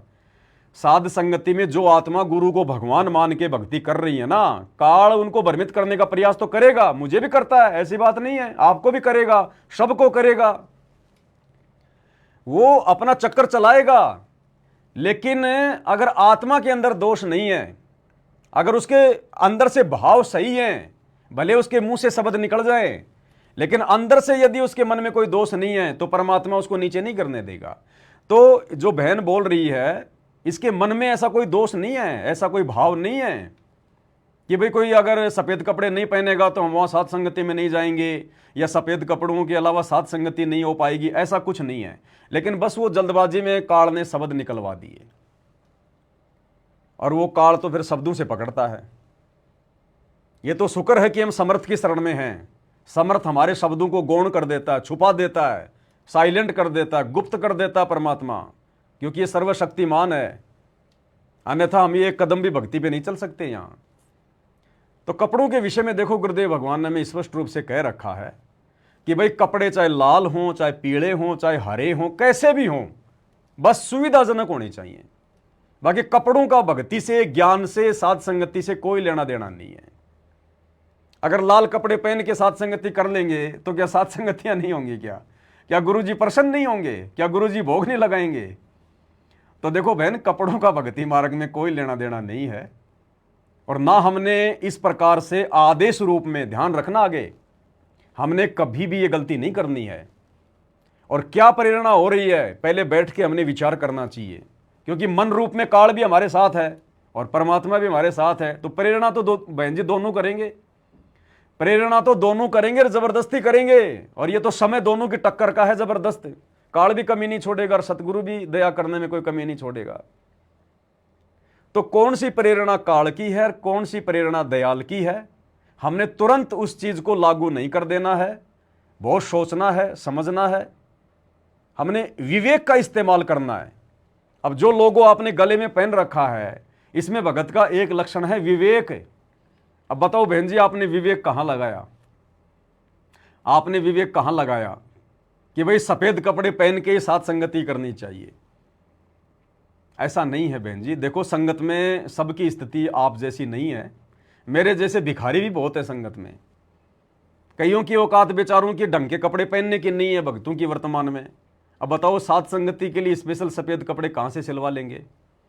अगर सफ़ेद कपड़े नहीं सिलवा पाया तो फिर वो तो ये सोचकर साथ संगति में नहीं जाएगा कि वहाँ तो सारे वहाँ तो हंस ही हंस नजर आएंगे, और मैं कौवा उनके बीच में क्या करूँगा? मैं तो अलग ही लगूंगा, क्योंकि वहाँ तो सारे सफ़ेद सफ़ेद कपड़े पहन के आएंगे। तो ये सोचकर हो सकता है वो आत्मा साथ संगति में ना आए, और नहीं आई तो फिर उसका दोषी कौन बना? हम आदेश देने वाले। तो हालांकि ऐसी कोई विशेष कोई गलती नहीं है, कोई निराश होने की या नाराज होने की आवश्यकता नहीं है, और दास के ऊपर नाराज होने की भी आवश्यकता नहीं है बहन जी। मेरी तो ड्यूटी भगवान ने ये लगा रखी है कि अगर कोई मिस्टेक करेगा, कोई गलती करेगा, या काल अगर गलती अगर करवाएगा, तो दास की तो ड्यूटी परमात्मा ने ये लगाई है ज्ञान आधार से कि आप लोगों को सूचित कर दूं, बता दूं, आगे आप लोगों की मर्जी, मेरी बात को मानना या ना मानना। ज्ञान आधार से है तो मानिए, नहीं तो कोई जबरदस्ती नहीं है। तो कपड़े चाहे बहन जी देखो कैसे भी हों, अब ये कबीर पंथ वालों का पहले सिस्टम था ये कि भाई जो कबीर पंथी है वो सफेद कपड़े पहनते हैं, तो ऐसा बहन जी वर्तमान में नहीं है, और ना ऐसा संभव है वर्तमान में। तो ये थोड़ा सा कहना, हाँ वैसे आप चाहे सफेद कपड़े पहन के जाओ, कोई दिक्कत नहीं है। आप साथ संगति में जा रहे हो, सफेद कपड़े पहन के जाओ, बहुत अच्छी बात है, कोई दिक्कत नहीं है। आप रोजाना सफेद कपड़े पहनो, अगर आपकी आर्थिक स्थिति अच्छी है, आप रोजाना सफेद कपड़े पहनो, कोई दिक्कत नहीं है। लेकिन बस ये कह देना कि सफेद कपड़े पहनकर ही साथ संगति करें, ये थोड़ा ज्ञान आधार से ठीक नहीं है। तो दास तो आप बहन से यही विनती करेगा, प्रार्थना करेगा। देखो गलतियां मुझ दास से भी होती हैं बहन जी, हम कोई भगवान नहीं है, कोई अवतार नहीं है, दो कोटि के जीव हैं, सब माटी के पुतले हैं। गलतियां सबसे होती हैं, किसी से भी हो सकती हैं, और गलती हो जाए तो फिर, और जब उसका खुलासा हो जाए तो फिर हमने अपने आप को छोटा महसूस भी नहीं करना। गलती भी इंसान से होती है, इंसान गलतियों का पुतला भाई। जिस दिन हम गलतियां करना छोड़ देंगे उस दिन हम फिर भगवान के बराबर हो जाएंगे, यानी हम जीव से फिर बल्कि पीयू बनने की दिशा में चले जाएंगे। जब गलती करना छोड़ देंगे तो फिर सतगुरु यहां रखेगा ही नहीं, उठा के ले जाएगा सतलोक में। तो हमने आदेश रूप में इस प्रकार से कोई भी ऐसी बात संगत में सार्वजनिक नहीं करनी है। एक बार छोटा सा अपने छोटे भाई से सलाह कर लेती, भाई फोन कर लेती कि भगत जी मेरे को ऐसी प्रेरणा हुई है, आप बताओ ज्ञान आधार से क्या उचित है, ये प्रेरणा परमात्मा की है या फिर मेरे अपने कोई अपने विचार हैं। तो दास बता देता बहन जी। तो थोड़ा सा ऐसा है ना, क्योंकि देखो बहन जी एक छोटा सा परिवार परमात्मा ने बनाया है, साथ संगति सत्सेवक। अब ये काल तो चाहेगा आपस में हमारे को तोड़ना मरोड़ना, एक दूसरे से दूर करना। तो बहन जी सोशल मीडिया भी भगवान ने इसीलिए दी है कि तुरंत जो भी कोई अच्छी बात है या कोई गलत बात है, तुरंत वो सामने आ जाए और एक जगह बैठ के उसका समाधान कर दिया जाए। तो कोई भी ऐसी बात हो तो एक बार, और भी तो माता बहनों के फ़ोन आते हैं दास के पास में, भगत भाइयों के फ़ोन आते हैं, कोई भी उनको समस्या होती है, कोई बात समझ में नहीं आती है, मेरे से पूछ लेते हैं, दूसरे भाई बहनों से वो पूछ लेते हैं। तो एक बार थोड़ा सलाह मशवरा करना बहुत ज़रूरी होता है। अन्यथा देखो, अब आपके कहने से ना तो कोई सफ़ेद कपड़े पहन के कोई साथ संगति में जाने वाला, ना कोई सफ़ेद कपड़े पहन के कोई साथ संगति करने वाला।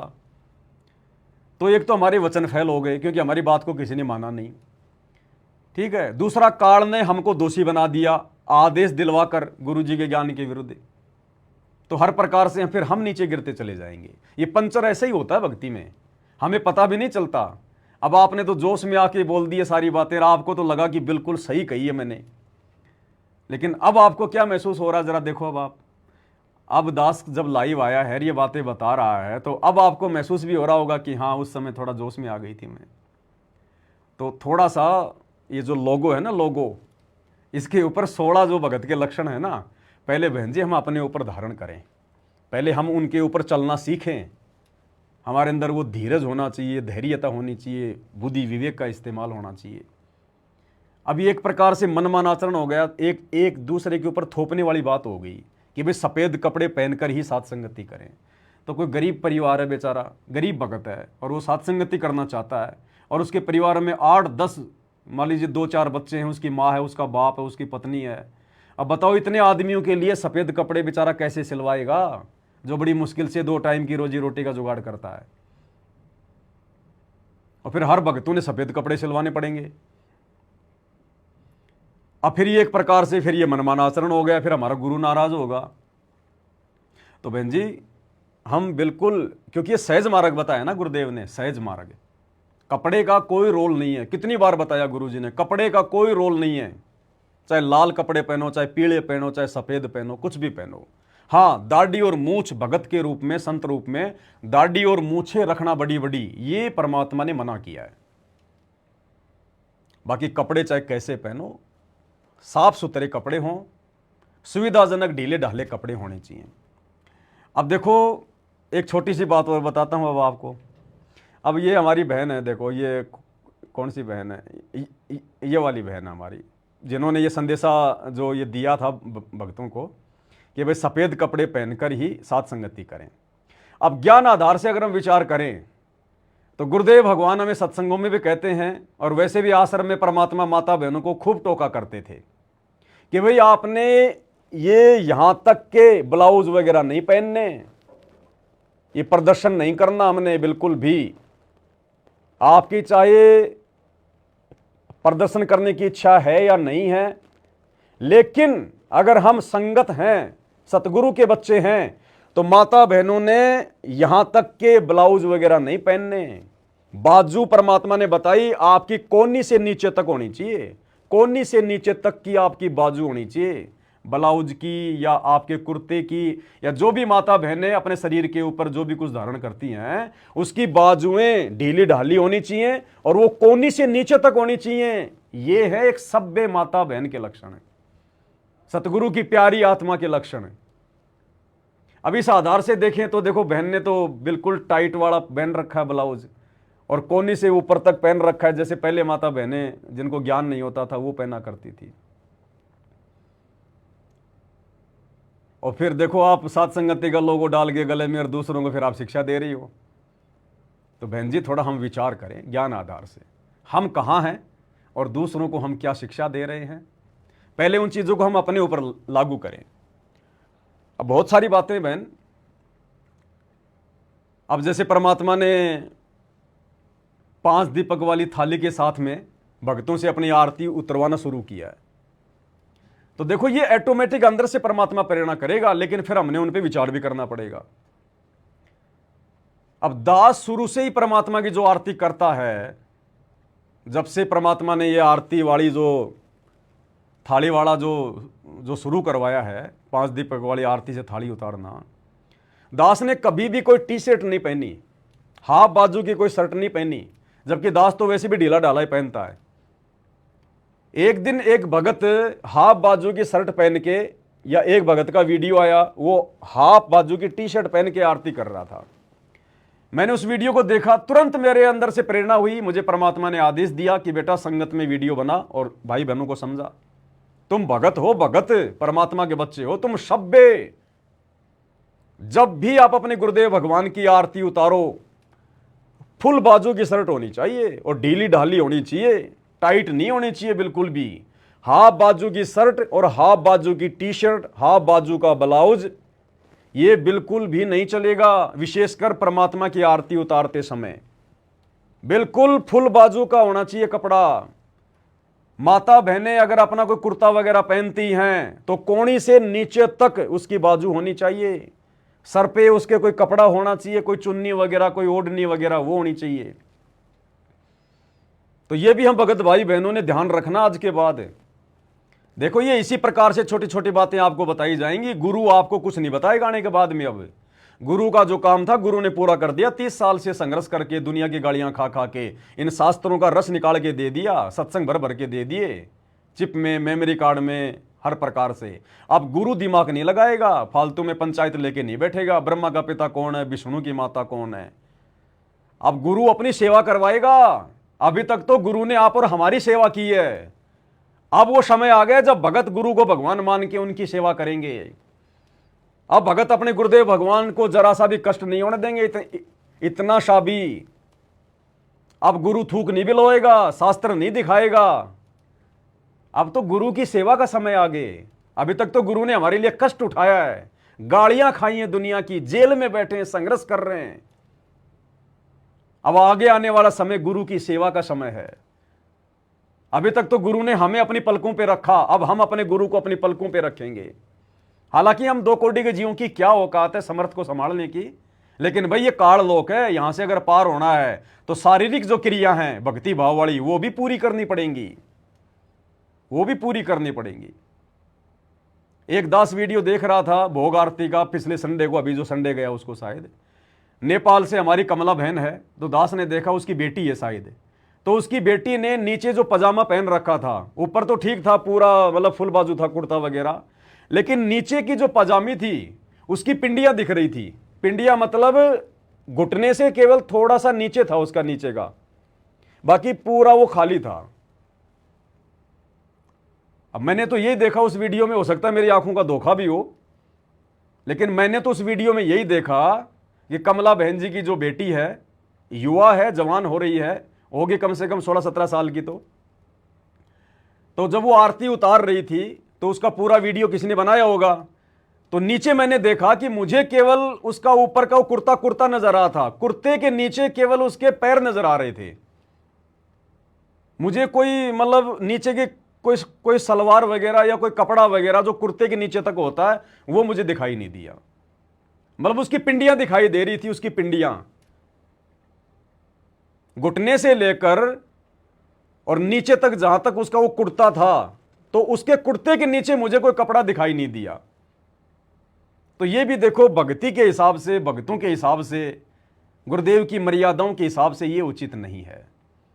हमने काल को मौका देना ही नहीं। बहन जी, हो सकता है आपके घर पे 10 भगत आए, 20 भगत आए, कोई जवान है, कोई बूढ़ा है, कोई कैसा है, कोई कमजोर है, कोई ज्ञानी है, कोई अज्ञानी है। कब किसके मन में किस चीज को देख के क्या दोष पैदा हो जाए, बहन जी, कोई भरोसा नहीं। जिसके कारण दोष पैदा हुआ वो भी दोषी हो गई, और जिसके अंदर दोष पैदा हो गया वो भी दोषी हो गया। तो एक छोटी सी गलती के कारण है तो हम सब जीव ही आखिर। ये थोड़ी है कि भाई संत रामपाल जी के भगत बन गए, परमात्मा ने विषय वासनाओं से दूर कर दिया तो बिल्कुल हमारे पांचों विकार ही भाग गए। नहीं, ये पांचों विकार हमारे अंदर ही हैं, ये मन, ये शैतान हमारे अंदर ही है। परमात्मा ने इसका रस्सा टाइट कर रखा, केवल इसका रस्सा टाइट कर रखा है। और अब हम इसको मौका ना दें, किसी भी प्रकार से मौका ना दें। अब गुरुदेव ने हमें विषय वासनाओं से दूर कर दिया, बहुत अच्छी बात है, मालिक की दया, उनके बिना कोई ये समर्थ नहीं कर सकता, उनके बिना कोई सोच भी नहीं सकता, कोई कर भी नहीं सकता। अब उन्होंने तो दया कर दी। अब यदि हम मोबाइल में पोर्न फिल्में देखेंगे, सेक्सी फिल्में देखेंगे कि गुरुजी ने तो मुझे विषय वासनाओं से दूर मुझे कर ही दिया, आप एक बार देख के तो देखो, तुरंत आपके अंदर वो का वो जहर भर जाएगा, तुरंत वो का वो काल अंदर ही बैठा है। तो बहन जी, हमने मौका नहीं देना, संगत में चाहे कोई भी हो।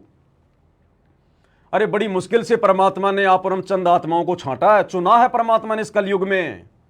हम उस कल की भगवान सतगुरु रामपाल जी की चुनिंदा आत्मा है। और यदि अब काल गलतियां भी हमसे करवाएगा, ध्यान रखना, आज से पहले तो मैनेजमेंट वालों से उसने गलतियां करवाई हैं। मैनेजमेंट वालों का तो उसने सत्यानाश करके छोड़ दिया, वो तो ना घर के रहे ना घाट के। अब वो सत्सयुगों के पीछे लगेगा। तो आप और हमने फूंक फूंक के कदम रखना, भक्ति मार्ग पे फूंक फूंक के कदम। ऐसा लगे सामने वाले को भी कोई देखे तो कि हाँ, वास्तव में ऐसी औरतें, ऐसी लड़कियां इस उम्र में और इतनी सभ्यता। अगर कोई दूसरा आदमी देखे तो उसको लगे कि भाई ये चक्कर क्या है, आजकल की लड़कियां तो बड़े फैंसी फैंसी कपड़े, टाइट टाइट कपड़े, और आजकल तो पता नहीं मार्केट में माता बहनें ऐसे ऐसे कपड़े पहनती हैं, बस यहां तक और यहां तक। बस दुकान पे भी जाती है तो भैया मेरा पेट दिखाई देना चाहिए, मेरी कमर दिखाई देनी चाहिए, मेरी बाजुएं पूरी दिखाई देनी चाहिए। पता नहीं क्या क्या लोग भी ऐसे डिजाइन करके आजकल बना रहे हैं कपड़े। तो देखो, आप और हम जगत वाले नहीं रहे, अब रह जगत में रहे, लेकिन हम जगत वालों की तरह नहीं है। हम भेड़ियों के बीच में भेड़ है, तो हमने भेड़ की तरह रहना है। और वैसे भी परमात्मा ने बताया भाई, माता बहनों की जो इज्जत है उनके कपड़े हैं, लोकलाज जो बोलते हैं, जो उनकी जो शर्म होती है वही उनका गहना होता है। और हम तो सतगुरु रामपाल जी के बच्चे हैं, उनके बेटा बेटी हैं। आप और हमने तो दुनिया वालों के सामने को उदाहरण पेश करना है। गुरुजी कहते हैं आज ये नंगे होके घूम रहे हैं, आधे आधे छोटे छोटे कपड़े पहन के घूम रहे हैं, कल को काल इनको कुत्ता कुत्ती बनाएगा, इनकी इच्छा पूरी कर देगा। ले बेटा, मनुष्य शरीर में तेरी इच्छा थी ना मैं थोड़े कपड़े पहनूं, ले सारे निकाल दिए तेरे। कुत्तिया बन के घूमेंगी वो माता बहनें जो आज छोटे छोटे कपड़े पहन के घूम रही है, जो शरीर की नुमाइश कर रही है, दिखावा कर रही है। काल उनकी वो कसर पूरी कर देगा अगले जन्मों में, अगर इसी जन्म में सतगुरु रामपाल जी के शरण में आकर नेक भगत नहीं बनी तो। और आप और हम तो ऑलरेडी भगत बन चुके हैं, शरण में आ चुके हैं, तो हमने तो भाई अब गलतियां नहीं, हर प्रकार से बहुत सोच समझकर एक एक कदम फूंक फूंक के रखना आप और हमने। तो ये कुछ बातें थी जो आप भगत भाई बहनों को बताने की प्रेरणा परमात्मा दास को कर रहे थे।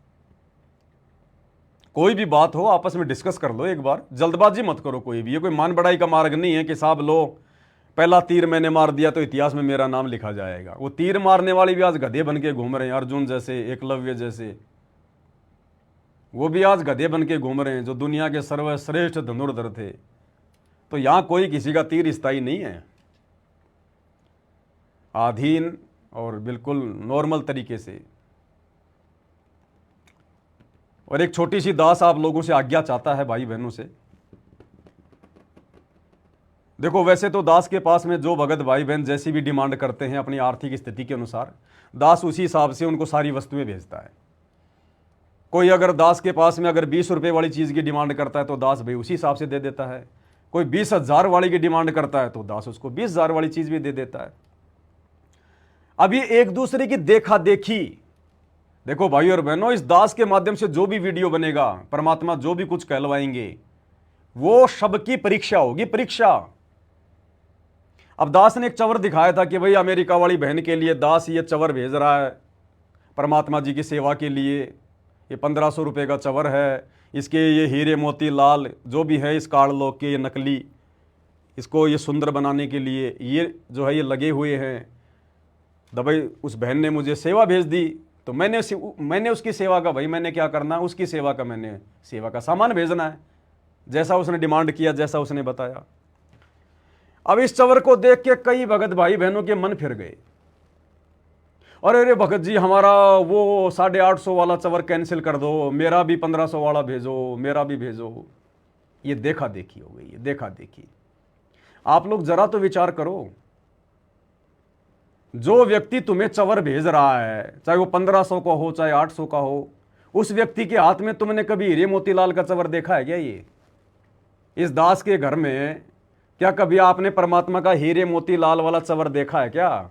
मैं भी 800 रुपये वाले से ही परमात्मा के ऊपर चवर करता हूं। क्या मैं नहीं ला सकता ये?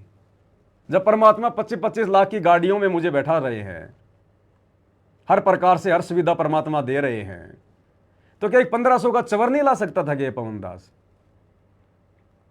लेकिन भाई और बहनों, कुछ चीजें ऐसी हैं, जैसे आदमी या कोई भी व्यक्ति गुस्से में आकर 50,000 रुपए की चीज को फोड़ देगा। गुस्सा आ गया, टीवी को फोड़ देगा, रेडियो फोड़ देगा, मोबाइल को पटक देगा गुस्से में आके, महंगे महंगे मोबाइल को। लेकिन वो आदमी गुस्से में आके 5 रुपए का सिक्का नहीं फेंक सकता। उसको 5 रुपए के अंदर वो माया दिखाई देगी। 50,000 का मोबाइल फोड़ देगा गुस्से में आके, पानी में फेंक देगा कि ले अब कर ले तू बात, किससे करेगा? लेकिन जेब से कभी आपने किसी को गुस्से में आकर 10 रुपए का नोट फाड़ते हुए देखा है? इसी प्रकार भाई और बहनों, कुछ चीजें ऐसी हैं जो हमारे अंदर मान बढ़ाई भी पैदा कर देती हैं, दिखावा भी पैदा कर देती हैं। इसलिए दास केवल नॉर्मल चवर ही काम में ले रहा है। अब ये ना अमेरिका वाली बहन मन में टेंशन ना कर लेना कि मेरे तो मान बढ़ाई ना आ जाए। आपकी मान बढ़ाई नहीं आने वाली बहन जी, क्योंकि देखो क्या होता ना, परमात्मा कहते हैं ज्ञान संपूर्ण हुआ नहीं, हृदय नहीं छिदाए, देखा देखी भक्ति का रंग नहीं ठहराए। अगर हम इसी प्रकार से देखा देखी में चलेंगे तो बताओ फिर कैसे बात बनेगी हमारी? कल को पता नहीं कोई पैसे वाला भगत तो क्या मंगाएगा, फिर हमारा मन वहां टिक जाएगा। तो ऐसा नहीं। ठीक है, आप लोगों को भेज देंगे, कोई दिक्कत नहीं है उसमें, लेकिन आप लोगों को आगे के लिए एक जो है एक वो शिक्षा दी जा रही है। अब इससे क्या होगा भाई और बहनों, दास तो परमात्मा के ऊपर 1 लाख का चवर लाके, 1 लाख का ओरिजिनल हीरे मोती का चवर लाके भी परमात्मा के ऊपर दास खूब चवर कर सकता है। इतनी दया परमात्मा ने खूब कर रखी है। फिर भी दास वो 500-700 रुपये वाला चवर ही क्यों करता है? इससे क्या होता है कि संगत में देखो, अभी हमारी भक्ति शुरू हुई है, आने वाले समय में तो परमात्मा सबको सेठ बनाएगा, भक्ति का भी बनाएगा और संसार का भी बनाएगा, क्योंकि हम सावड़सा सेठ के बच्चे हैं, जगत सेठ के बच्चे हैं। लेकिन अभी हमारी भक्ति उतनी है ही नहीं, विश्वास हमें उतना हो नहीं पा रहा, सुमरण उतना हम जो है कर नहीं पा रहे। तो परमात्मा तो भक्ति से दया करेगा। अगर हमारा काम धंधा ठीक चलेगा, घर में 2 पैसे आएंगे तो भक्ति से आएंगे। जब हमारे पुण्य बढ़ेंगे तो हर प्रकार से परमात्मा हमें सांसारिक भौतिक की सुविधा भी देगा। तो अभी मान लो मैं ये करने लग जाऊं, ये हीरे मोती लाल वाला, तो इसको देख के हो सकता है बहुत सारी आत्माओं के मन में थोड़ी सी निराशा वाली भावना भी आ जाएगी कि हे परमात्मा देखो, हम भी आप ही के बच्चे हैं, परमात्मा हमारे घर में तो देखो ये 500 वाला 800 वाला चवर चल रहा है, ये परमात्मा हम पे कब दया करोगे, फलाना दिखना, मन में थोड़े से भाव आ जाते हैं। और ये दास नहीं चाहता कि कोई भी भगत भाई बहन अपने मन में इस प्रकार से निराश भाव प्रकट करे, बिल्कुल नहीं। इसलिए दास आप लोगों से विनती करता है, प्रार्थना करता है। मैंने दिखाया तो इसलिए था कि हमारे परमात्मा कोई सामान्य चीज थोड़ी है। ये तो 1500 का, अगर 15 लाख का चवर भी कहीं मिले तो हम अपने भगवान के ऊपर श्रद्धा भाव से करने के लिए वो भी लाएंगे, सारे भाई बहन मिलके वो भी लाएंगे हम। तो दास ने तो केवल श्रद्धा भाव से, कोई मान बढ़ाई के लिए नहीं। उस बहन ने मेरे से डिमांड नहीं करी कि भगत जी आप मेरे को हीरे मोती लाल वाला भेजो, नहीं। मेरे अंदर परमात्मा ने प्रेरणा कर दी कि भाई देखो, अब वो बहन रहती है वो लंदन में, वो रहती है लंदन में। अब लंदन में बार बार तो सामान जाता नहीं, 10-15 हज़ार तो उसके कोरियर का चार्ज हो जाएगा। इसलिए दास ने उसको ढंका सा कि भाई जल्दी से टूटे ना, फूटे ना।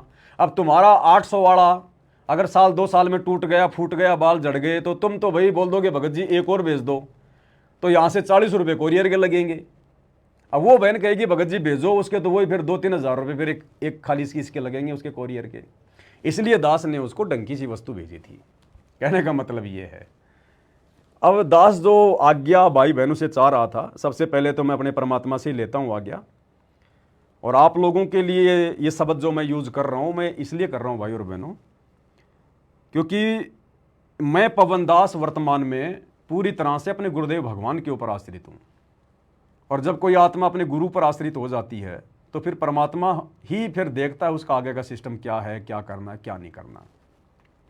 तो भगवान ने छोटी मोटी दास को सेवाएं भी दे रखी हैं। उन्हीं सेवाओं के माध्यम से आप भाई बहन जो सेवा भेजते हैं, उससे भाई आपकी सेवा में भी दास लगा रहता है। और दास का जो रोजी रोटी की सेवा है वो भी परमात्मा दास की जो है वो चला रहा है।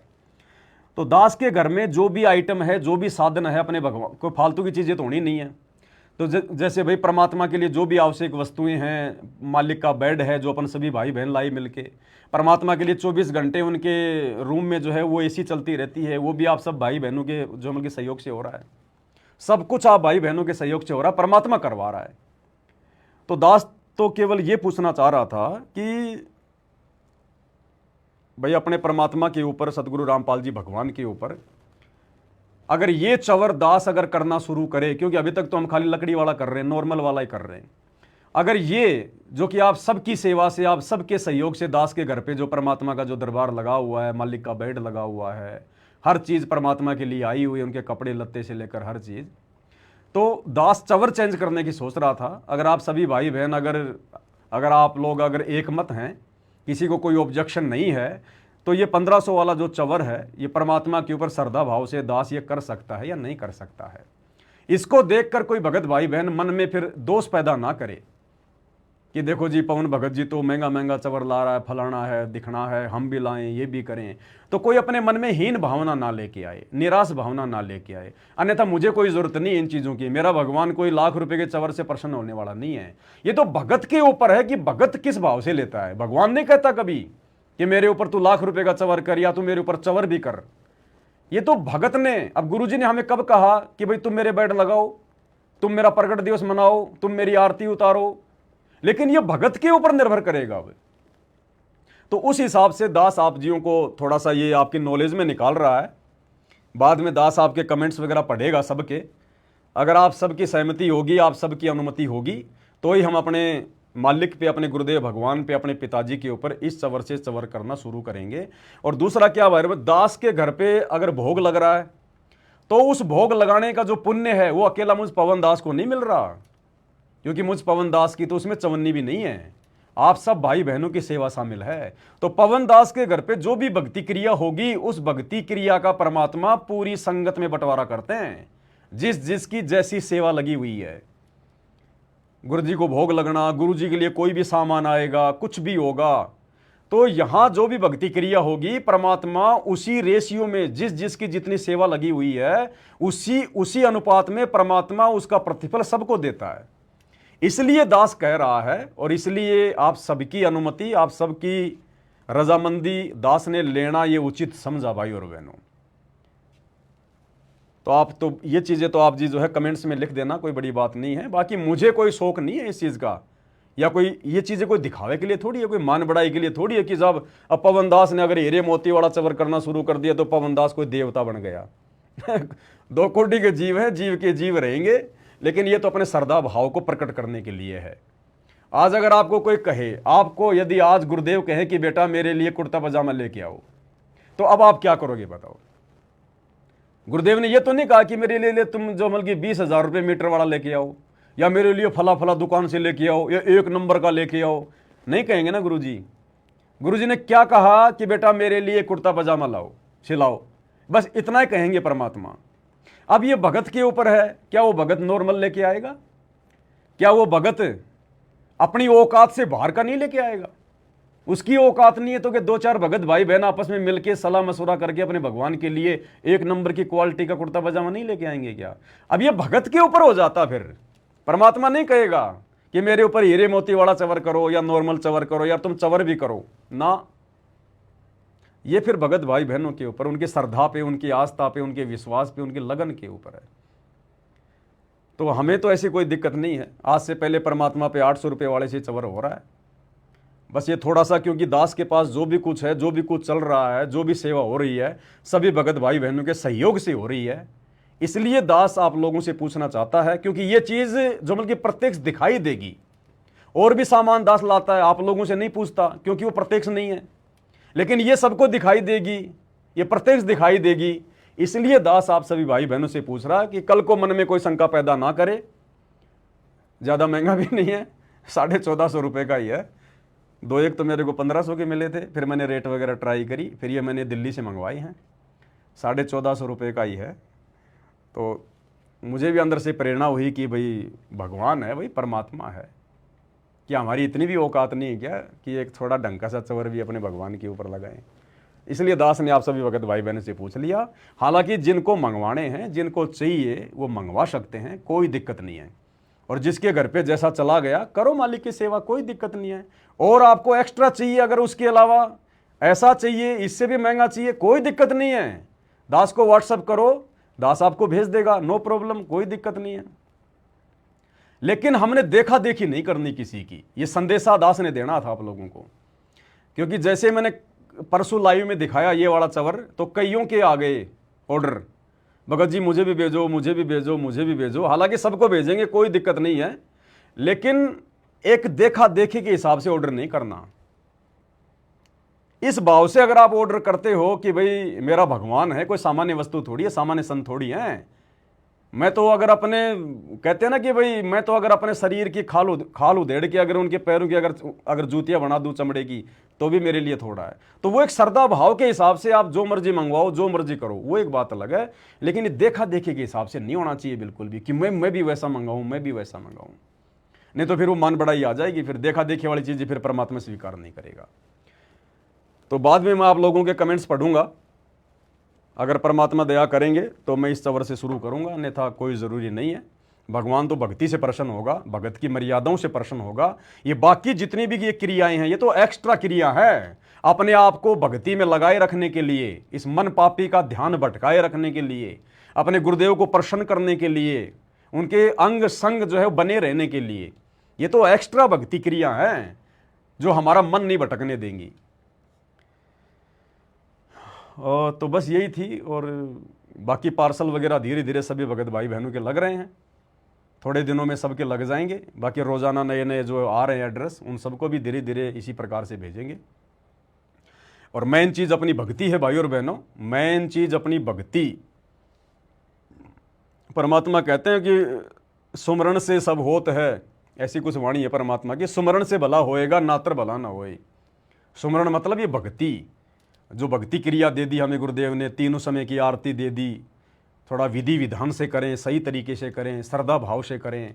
एमरजेंसी में भक्ति, एमरजेंसी में तीनों समय की आरती मान लो घर पे नहीं हो पाती हैं, कोई ज़रूरी नहीं है कि आपको इमरजेंसी है और आपने जल्दबाजी में आपने आरती उतारनी है। नहीं, आप कहीं जा रहे हो रिश्तेदारी में या और किसी काम धंधे के लिए जा रहे हो, बस में हो, ट्रेन में हो, तो अपना वैसे अपना भक्ति बोध से कर लो। भक्ति बोध नहीं है तो अपना मोबाइल से भी कर लो। इमरजेंसी में कुछ भी कर सकते हैं अपन।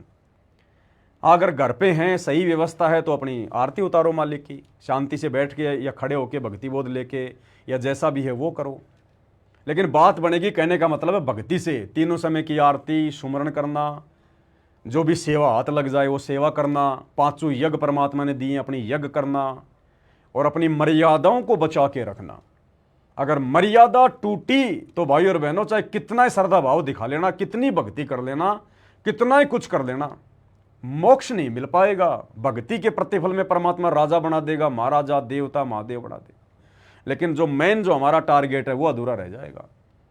तो विशेषकर हम सत्सेवक भाई बहनों ने इस समय मर्यादाओं के लिए कमर कस लेनी है, और कोई भी मनमाना आचरण हमारे से ना हो जाए उसके लिए भाई आपस में अगर मुझसे सलाह मशवरा ना कर सको कोई बड़ी बात नहीं है, अपने आसपास के भगत भाई बहनों से भी सलाह मशवरा कर लेना चाहिए। तो बहन से मैं प्रार्थना करूंगा कि अगर बहन को लगता है कि उससे छोटी सी गलती बनी है, ऐसा नहीं बोलना चाहिए था, तो बहन सबसे पहले दरबार में अपने गुरुदेव भगवान से क्षमा याचना मांगे। और अन्य जितनी भी बहनें वीडियो बनाते समय जो खड़ी हैं, उन बहनों की भी इसमें सहमति हो गई, उन बहनों की भी सहमति हो गई कि हाँ साहब सफ़ेद कपड़े पहन के साथ संगति करनी चाहिए, तभी तो वो खड़ी हुई है वहाँ पर। तो उन बहनों की भी सहमति हो गई, तो दोस्त तो बराबर का है।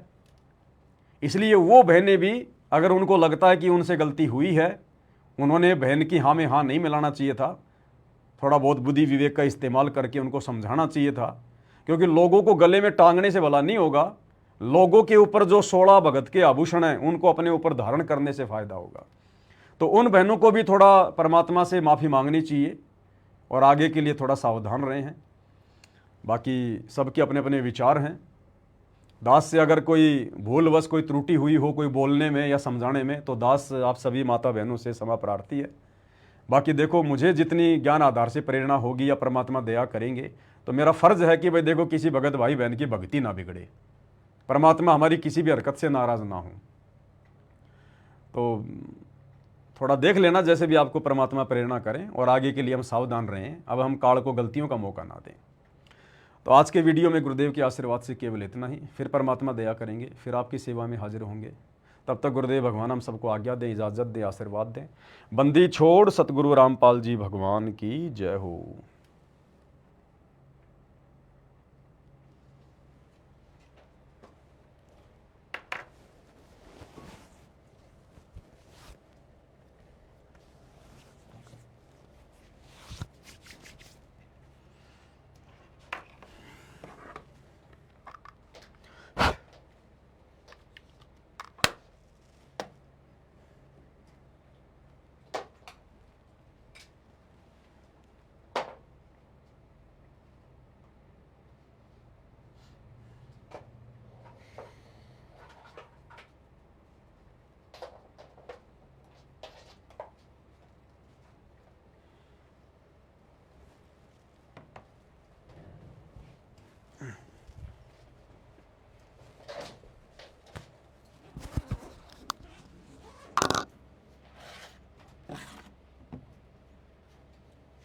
इसका ग्रीन स्क्रीन बना के डाल देना मोबाइल।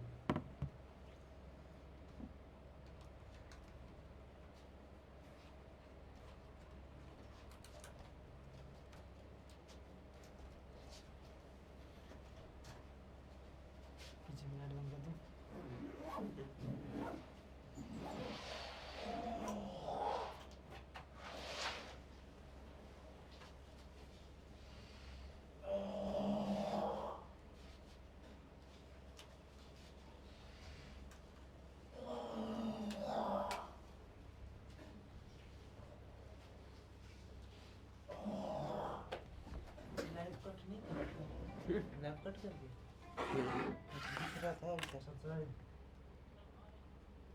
हाँ